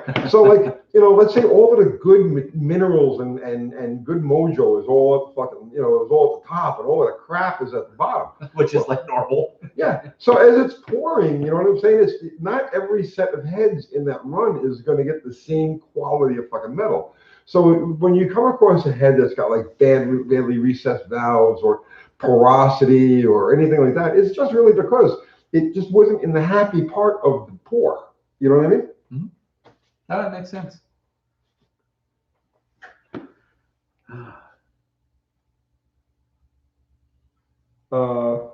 He said it's hard to keep up with the chat. I know. I gotta dread the chat every show because I can't keep my eyes on it. It's hard. It's hard. But I've been doing this for so long now, and it's like it's become a second nature. Somebody was asking how common are manual transmission Volare wagons? I had one. Did you really? Yeah, I had one. I've never. My dad bought the most awesome Volare wagon like in '78 or something, right? It was white and white interior. Mine was white with a powder blue interior. Oh, really? It was slant 6 with 4-speed with overdrive. Ours was a 318, but it just had automatic. It was a nice car though. Crazy Neighbor, would you ever recommend regrinding valve stem tips when replacement valves are hard to source? Any valve stems show some indication? Yes, I've done that. I've done that to gain geometrical, you know, advantage. When push rod length becomes an issue, you know, and yeah, I've ground the tips on. Don't worry about it. You could. Don't go nuts. Don't cut half an inch off. Right. But if you need to dress it down a little bit just to clean it, don't worry about it. You'll be fine.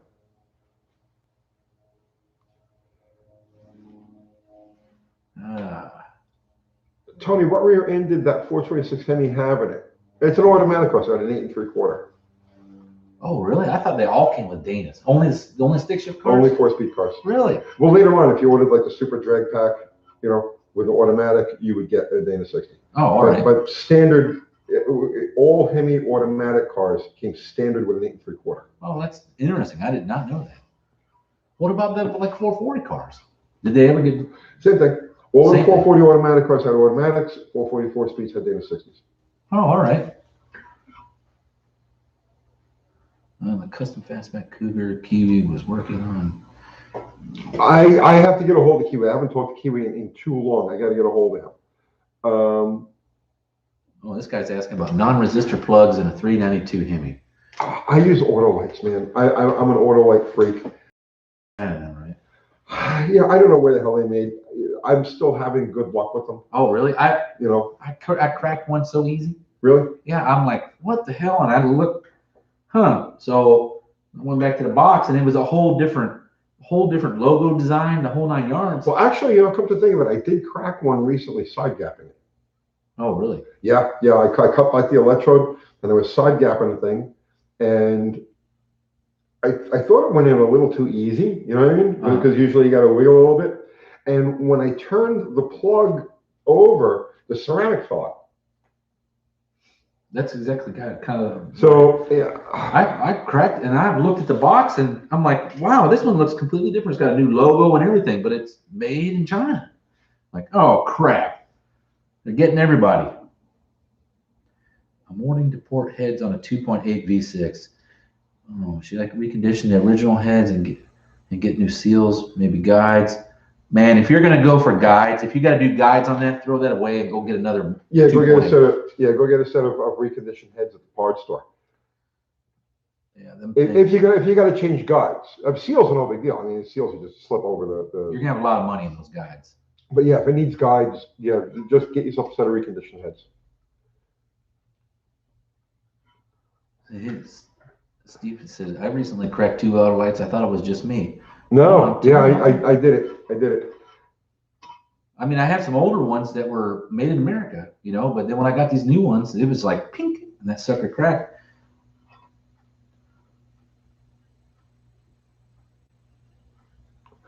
By a slant 6 head retorque, do you first loosen every bolt and then torque them all, or do you loosen?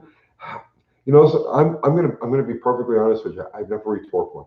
I know you're supposed to. I know. The book says you have to retorque it. I've never retorqued one, so I couldn't give you and I'm not saying, oh, don't retorque your heads. That's a dumb thing to do. What I'm saying is I personally have never done it. I encourage you to retorque yours, but I have no idea, what the procedure would be for that. Some guy was saying he said 225 T bucket. That would be cool. Well, you remember I was asking about the 215. Yeah, no, that would be awesome. I want to see a 215 in the Miata, not mine. Not yours? Yeah, I want still think it would be kick-ass in like a T bucket, and then get like a S10 5-speed behind it. Yeah, but think about it, right? It's going to cost you fucking 15 grand to build a T bucket. By the time you're done with all of the suspension bits and so on and so forth, you can go buy a Miata with a trashed motor for like $300. I think the original, if that's the original plan, we go back to the original one where it was 215 and an S10 pickup. That would be badass. 225 with zoomies. Danny would make no torque whatsoever. It has no torque now. I mean, it's just like zero, right? So yeah, adding a zoomies, like that's an engine that probably won't even fucking start, to tell you the truth. This guy's asking about oil pumps, gaskets on LAs. No gasket. Do not use a gasket. The factory does not use a gasket. You should not use a gasket. Don't put a gasket on there.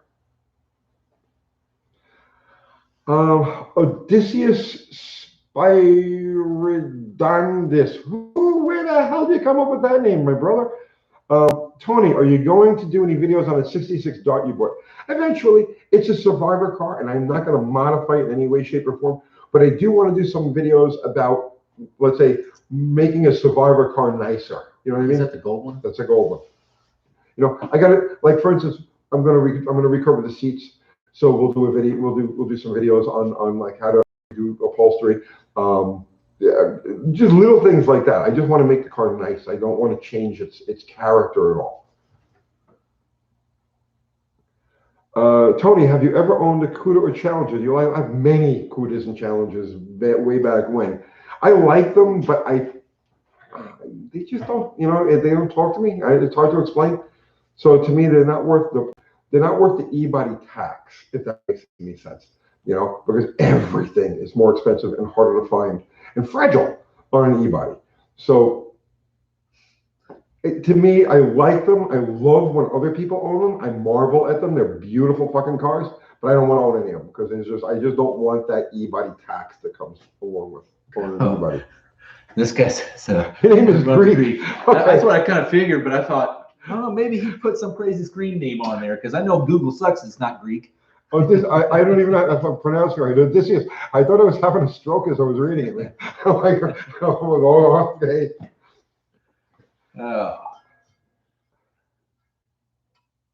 See, there's this, my cousin uses Autolites and he had one completely come apart. I'm kind of wondering if there's something up with these Autolites. It's almost time to go buy some and try them out. I have some old school ones, so we can compare them side by side. I have a stash of Autolite 50s, which is a blown nitro plug, that are old, you know, but I'm figuring eventually I'll get to using them.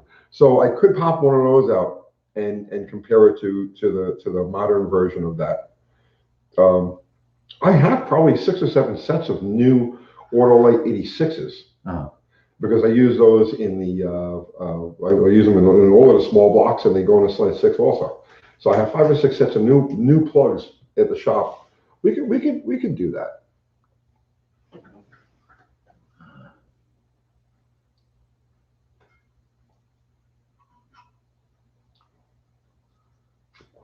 Charles Gordon, so will the 5/16 head make some decent power in a 400 with some port work? Yes, absolutely. I know Cam, depending intake and all that, it's a 72 forged crank engine. So it was a 4-speed. It was a forged crank. Yeah, no, absolutely. Yeah, the 5/16 has the same port and the same bowl layout as the 906. Just a smaller exhaust valve. That's the only difference between them. And at the 383 size, and even almost to the 400 to the 440 size, that 1.6 valve is fine. I think when you get to the 400, 4. The 4.34, and then especially if you get overboard, then yeah, going to the bigger exhaust valve is almost a definite on that 5/16 head. But yeah, though anything you can do to a 906 head, you can do it to a 5/16. They respond exactly the same. They're great cylinder heads. There was a question that got blown by here that I wanted to read. Okay, what was it? Do you recommend a plastic gauge for checking bearing clearance? Yes. If my crank is good and use standard bearings, should I still check clearance? I always check clearance with plastic gauge. Yeah, I mean, how familiar with you are with the history of the engine? You know, is the crank uncut? Are the bearings that you're buying actually standard? You know what I mean? If it's a new combination that you're putting together, you got a crank that you think is standard, and you have bearings that you think are standard, then yeah, by all means, absolutely plastic gauge. I always plastic gauge, and I'll tell you why. I got a motor. I got a 455 Buick in trade. It was supposedly rebuilt, right? Okay. And the guy's like, yeah, I've never even fired it. Right. But I turn the motor over every couple of months. Oh, okay. So I get it home, and I'm like, checking it out, go to turn it over. I can't turn the sucker at all. Like, oh man, what the hell is going on? Now I have to look at it and I couldn't figure out what's going on. I pull it all apart. The crank is stamped 1010. Okay. Right? Well, shit. So I bought some new 10 under bearings, put it back in there. It would not turn. It was actually cut 7 under. Really? Yeah. 7 under. See, that's because you said your crank is standard. So if you know your crank is standard, that's one thing.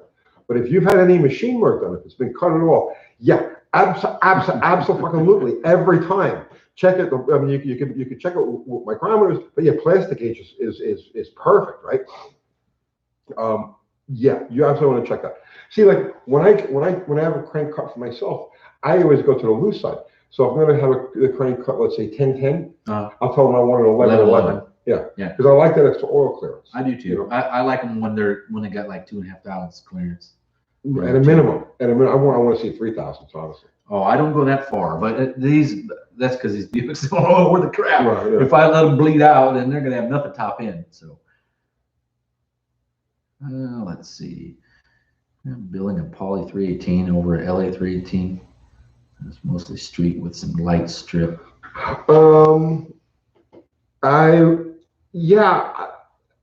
I like the Poly 318. I like it a lot. I don't have anything to put one in.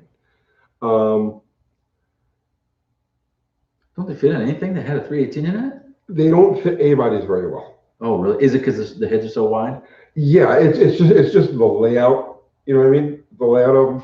But I like all of my cars that have small blocks in them and whatnot. They're all set up. You know, I don't want to change what I've got. I want to just refine what I've got. Right. So I don't really have anything that I would put a Poly in. But I do love the Poly motors. And well, isn't it like a hemispherical small one? well, Pretty close. It's a single rocker shaft Hemi.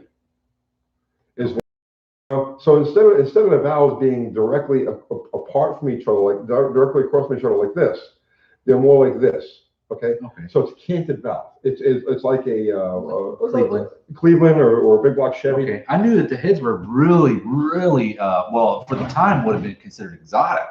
The problem with it is on the exhaust side.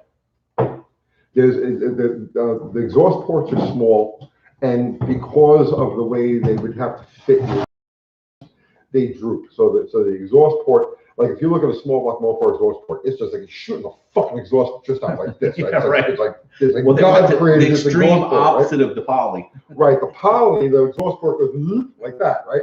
And it's like it's hard to move air through something like that. It's hard to port something like that.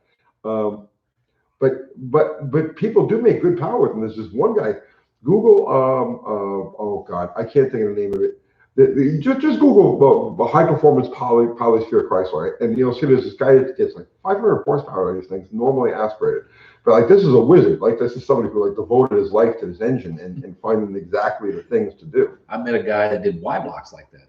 Brian Gramjo sent me $10. Thank you, Brian. He uses meth. That's good. I mean, yeah. Go, man, go. Fubar ixnayed his message. But all right. Okay. Is that why LA Motors makes such a ruckus track? LA Motors are amazing. They really are. Gary Pavlich, yeah, that's it. Gary Pavlich. That's the guy who does the Poly heads. I would love to pick his brain at some point. I got to get a hold of him, and that's somebody who I really like to learn some shit about from Poly motors. Yeah, on those Poly motors. I'm telling you, I met a guy in San Diego that did Y block Fords. Right. And they had like a 312 Y block running 630s in a Falcon. Really? In the 8 Mile, yeah. And I'm like, a Y block? And oh yeah, that thing's badass. And they got the ports. They got the weird ports, yeah. Like I never would have believed it. Those things were such turds, but it ran good. Crazy neighbor. I am the crazy neighbor. Tony, what are your plans for the Miata? You should look into a Honda K swap with two. You know, I don't want. No, I want. Okay, my plans for the Miata. I'm only concerned with its handling characteristics. I'm fine with the power I can get out of the 1.6 or the 1.8. I don't want to modify. I don't want to turbocharge. I don't want to hot rod or anything like that. I want the Miata experience, and I want to make it as close to like a 60s British sports car as possible. That's the sound I want. That's the feel I want. That's Jaguar, Jag, XJ, right? MG. Oh, MG. MG, yeah. So yeah, I'm not gonna explain to you. I want it to be a hassle-free, headache-free car. I don't want to be tinkering with it and stuff like that. I want it to just look good, sound cool, and just be fun to go. And that's all I want out of it, you know. Well, didn't you say you wanted the Miata experience, right? I want the Miata experience, yeah, because millions of people all around the fucking world love this car. They're devoted to this fucking car. I want to know that. I want to experience that. There is no vehicle I have come across that I've researched and read and so on and so forth. There is no vehicle I have ever come across that is so universally loved. Oh, the 69 Camaro. No. They make reproduction bodies for them suckers. The people who own them, drive them, collect them. But I understand what you're saying. You know what I mean? You find guys in love with Miatas who'll have 20 of them stacked out in front of his house. Well, it's not just that. You read anybody, I can explain to you, people, everybody who has an experience with a Miata falls in love with a Miata. I've never read a bad word or heard a bad sentiment or even a neutral sentiment. The Miata is just something that's just universally loved, right? So I want to experience what all of these people are experiencing. You know, so I mean, everything I drive is 50 years old, 60 fucking years old. You know what I mean? It's, you know, big, heavy, everything, and you know, and so I just want to have a little bit of the experience of the light, happy, friendly, buzz around. You know what I mean? Car. Yeah, not wrench on all the time. Not rich on all the time. Just get in. Find parts. Right. Yes.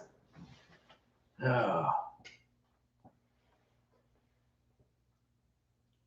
Let's see.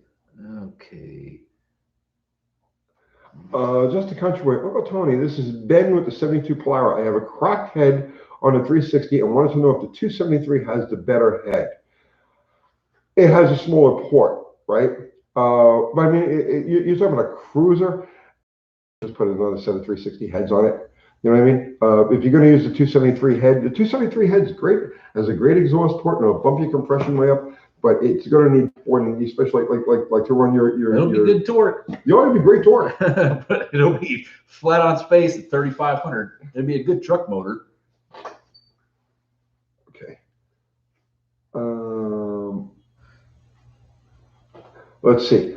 Not AA run. My one guide looks more recessed and more flush to the casting of the head than the rest. Passes the pop test. Should I have any concerns? No, you're fine.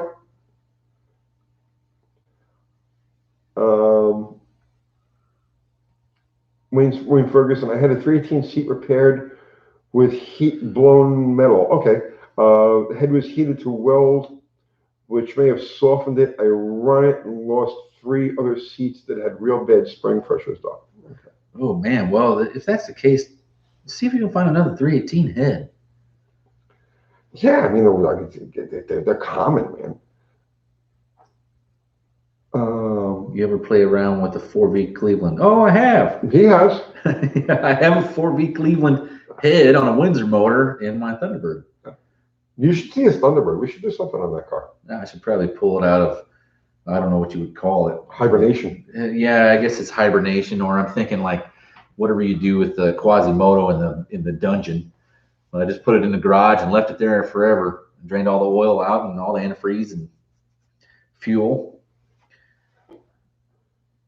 Valve seat preferences. I like them in the head. I prefer to have my valve seats in the cylinder head. Some of them newer Hemis, not so much. Xavier Lopez. Hey, I just bought my first classic car. I want to know if there's a way I can determine what cam is in it, going off of how to know what my total timing should be. Oh, no. Oh, I don't know. God, I don't know. There's probably about 1 billion ways. I'll tell you the best way to figure out what cam's in it. Pull the cam out and look. Pull the cam out and look at it. I can't think of any. Or you could just be like everybody else and call it the Mopar Purple. Yeah, call it purple shift. That's all.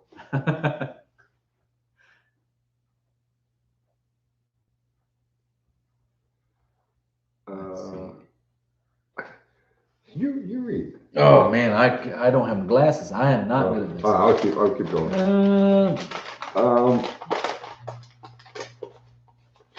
Remember to have a Coke and a smile. I think I'm too white to drink Coke. These days you are. Yeah.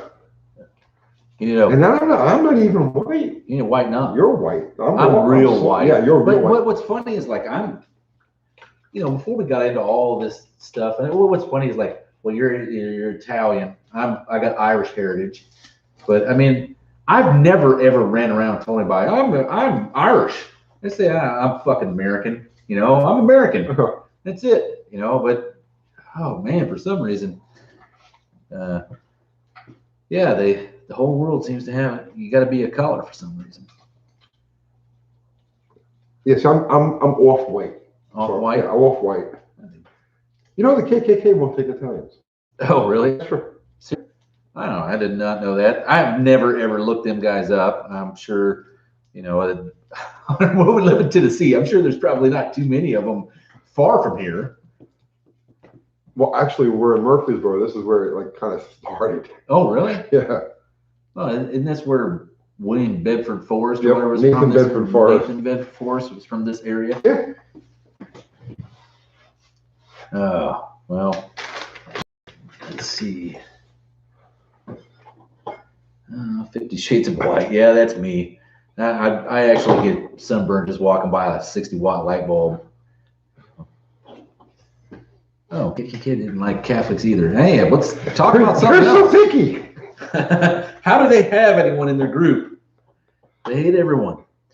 Do you believe in sea foam to clean the internals of the engine? Actually, I think that stuff works pretty kick-ass. I've never used it. Really? I've heard about it. I've heard everybody talk about it, but I've never actually. You know the trick that I found that works the simplest and easiest? So if you're talking carbureted car, automatic transmission fluid. Yep. That'll clean them out big time. Throw 2 quarts or 3 quarts of ATF in your crankcase and just let that thing sit and idle for an hour. Right? Oh, I was talking about down the carburetor. Have you ever done that? Oh, yeah, I've done that too. Yeah. Well, but the automatic transmission fluid will clean out the internals of it. Well, years ago, I mean, I haven't done it in a long time, but you used to get cars with a stuck valve. Yep. You know, they'd be popping up for the intake, and just feed it some automatic transmission fluid. You know, give it some gas, you trickle training fluid down the carburetor, rev it up, you get take a cloud of white smoke, and all of a sudden the valve frees itself up. Yep. And it'll also have a big pile of carbon coming out of the exhaust. Who did the orange engine first? Oh no, you're talking to the wrong guy. I would have to go out on a limb and say that probably was Chevrolet. The first orange engine? Yeah, I believe so. The small block Chevy.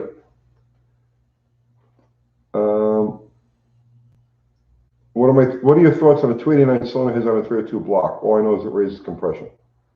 I didn't dabble in old Ford stuff, but I'm assuming that it probably is just like any other small V8 at the time. It's got smaller chips, and so it'll probably bump the compression up. But I bet you the valve size is considerably smaller.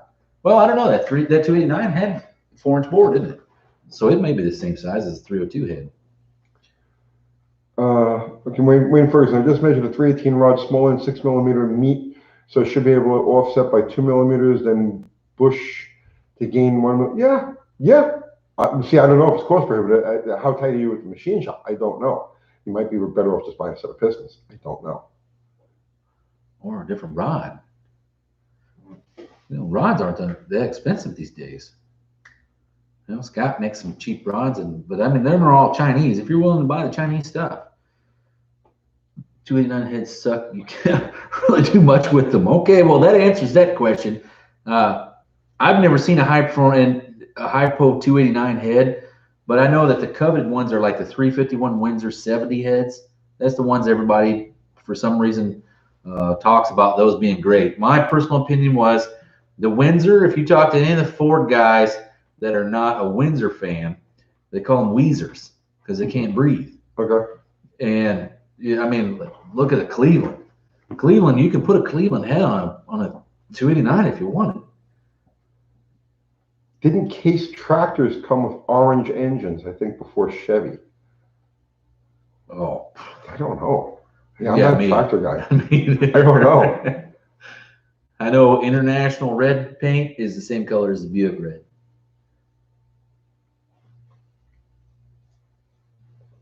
Yeah, 287 stroke on a 289. 69 Windsor head. Only year that was a 4-barrel. Oh, okay. So it's the 69 Windsor head that everybody loves then. Okay. Yep, Cleveland head on a Windsor is called Cleaver. That's right. Weezers are good if you install a stroker kit. I actually like them for truck motors. They're a great truck motor, the Windsors. Because there's just so many variations that you can do, and there's so many stroker kits available for them. You can make an awesome truck motor that's really good on really good on fuel.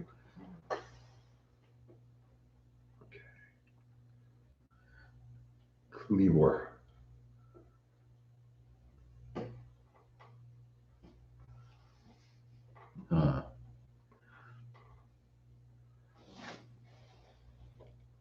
The Dakota, 69 to 70 Windsor heads about the same. I think the only difference is the shape of the chamber, but same CC.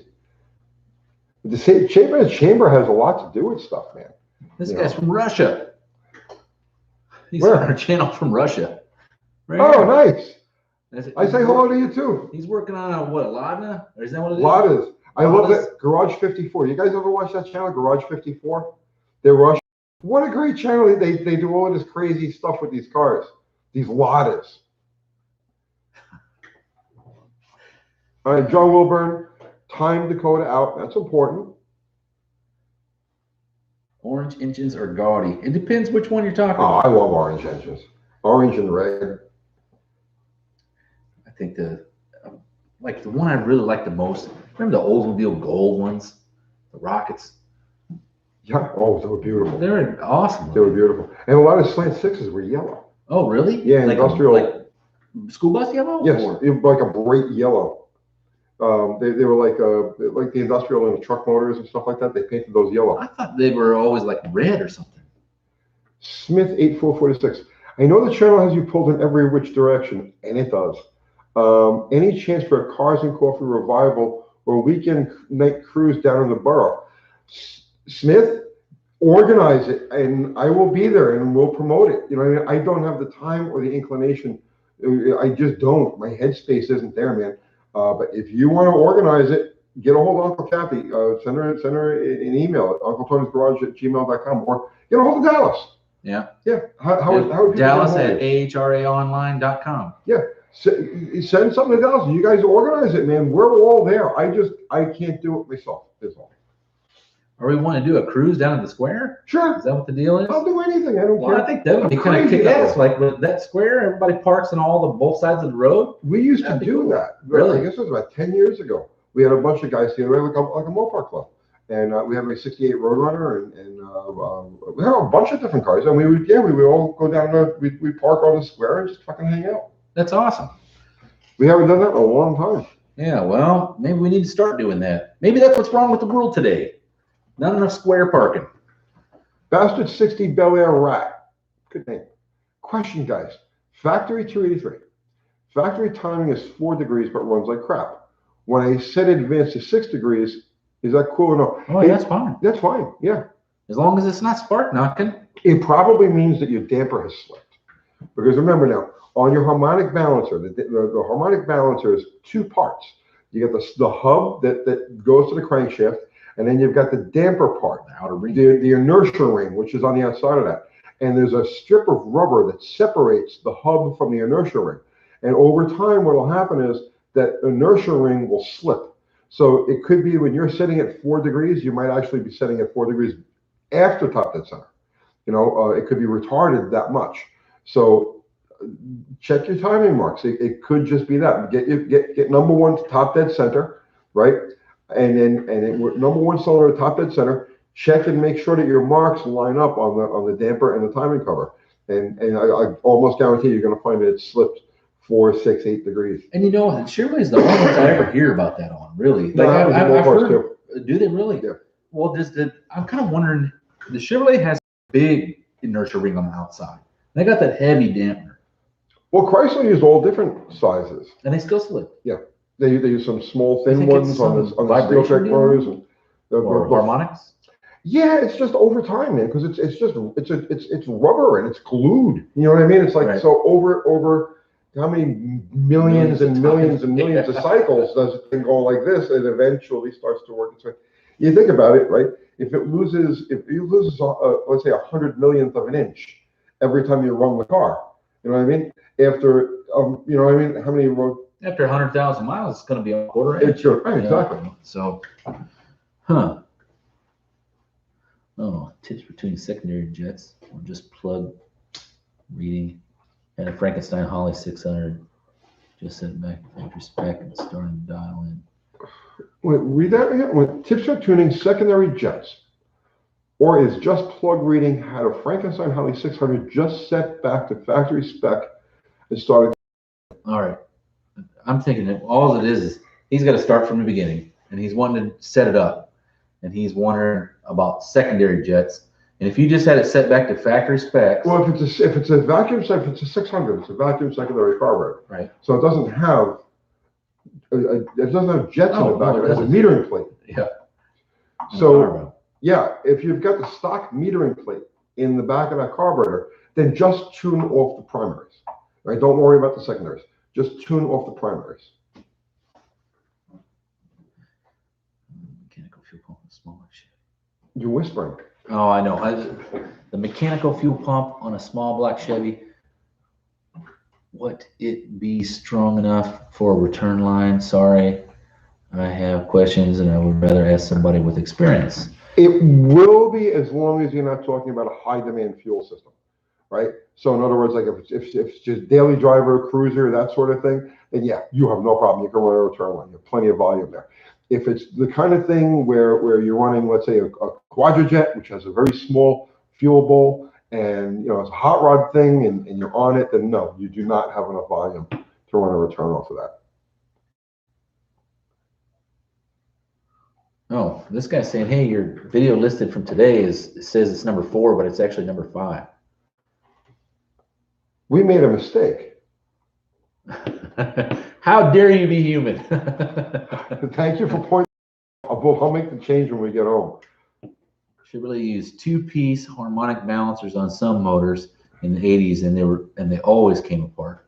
I just remember reading about it like Chevrolet's was the big one that I've seen it on. The Buicks are all real small, though. Oh, hang on. Working with idiots, idiot. Uncle Tony, I am battling MS. So you have multiple sclerosis. While trying to build my 76 Dodge D200 Demon tribute truck, should I be physically able to finish? Should I be physically be able to finish? I would love to cruise with your crew this summer, bro. We would absolutely welcome you. I mean, yeah, please. So we're working with idiots, right? Do me a favor. Why don't you tell people where your location is, where you're located, and perhaps somebody in the area might be able to lend you a hand. Let's say, you know what I mean? Because I mean, obviously you're working with a handicap, right? So it's hard to do. So why don't you put your general location where you're at, and maybe somebody on here is close enough that, let's say, you need a hand doing, moving some heavy shit around or doing whatever, they can help you out.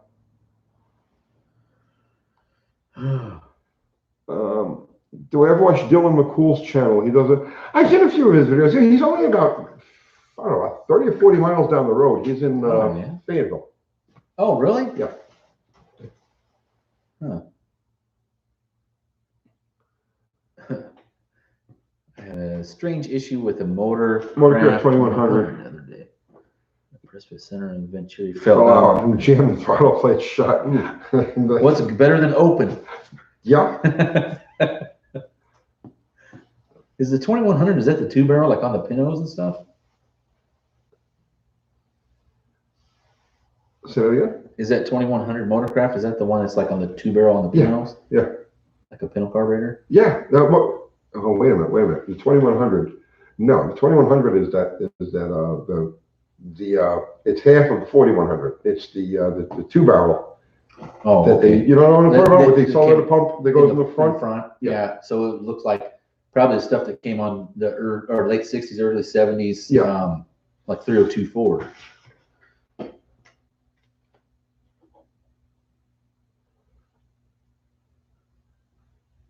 SC car guy, question: how much horsepower is worth? Do you think? No. Okay, that's an impossible question to answer because every head is a little bit different. Every port job, every hand port job is a little bit different. Every operating circumstance of the engine is a little bit different. I can tell you that on average, a good port job on an average motor. So let's say you're talking about a 300 horsepower small block, typical modifications. Heads, or not heads, cam, intake, carburetor, headers. Okay, so your typical 300 to 400 horsepower motor.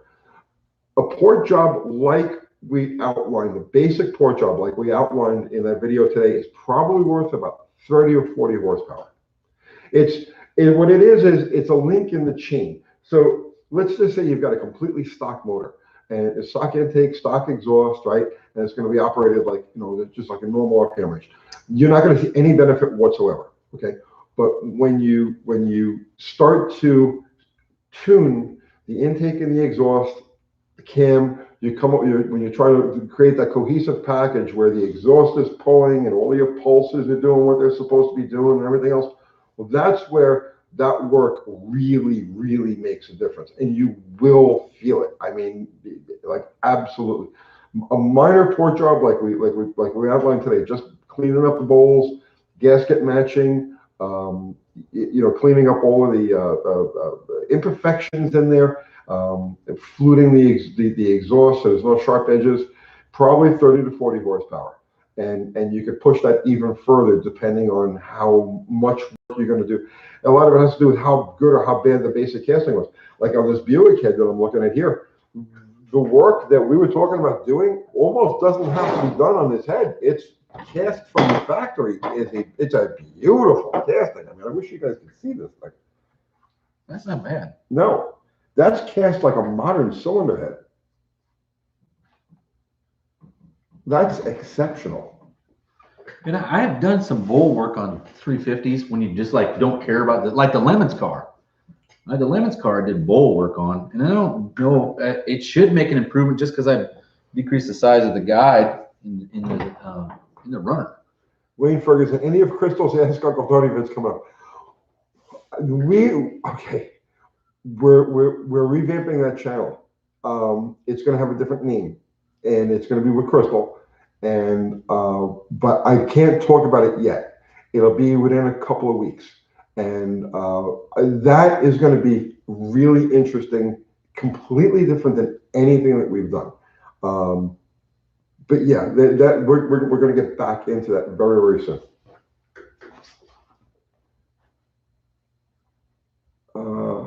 Wow, we're coming up on 2 hours, bro. Yeah, well, it's probably time we're going to be heading out here in 4 minutes. Yeah. Don't forget Slanted Nationals, September 5th, Sikeston, Missouri.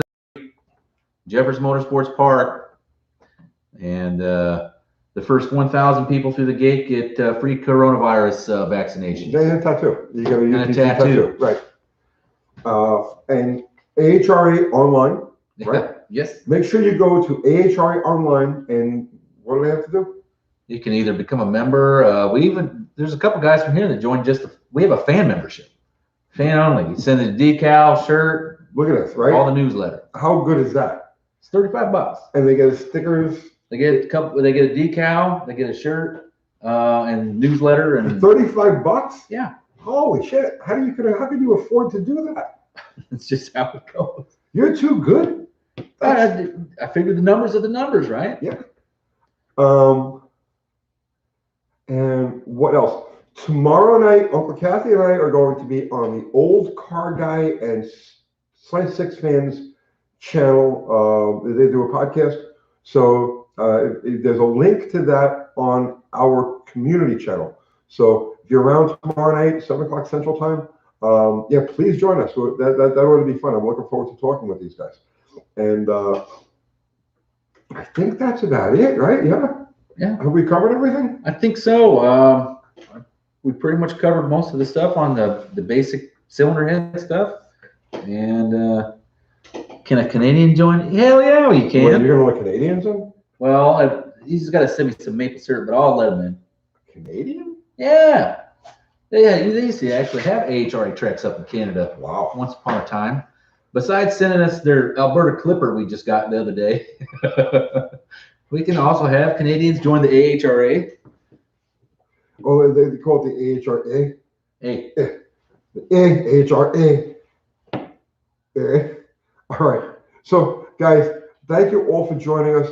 I actually had a really good time tonight. Yeah, it was a good time. Yeah. I think, hey, come up with something. I still want to do that spark plug deal where we gap them out and spin it with the drill, see how far we can make them work, or we could break some auto lights. Let's break auto lights. You want to break auto lights? Let's break auto lights. So that's it, guys. We're gonna pack it in now. All of the mods: John Wilburn, Zero, Ari, Fubar the Axe.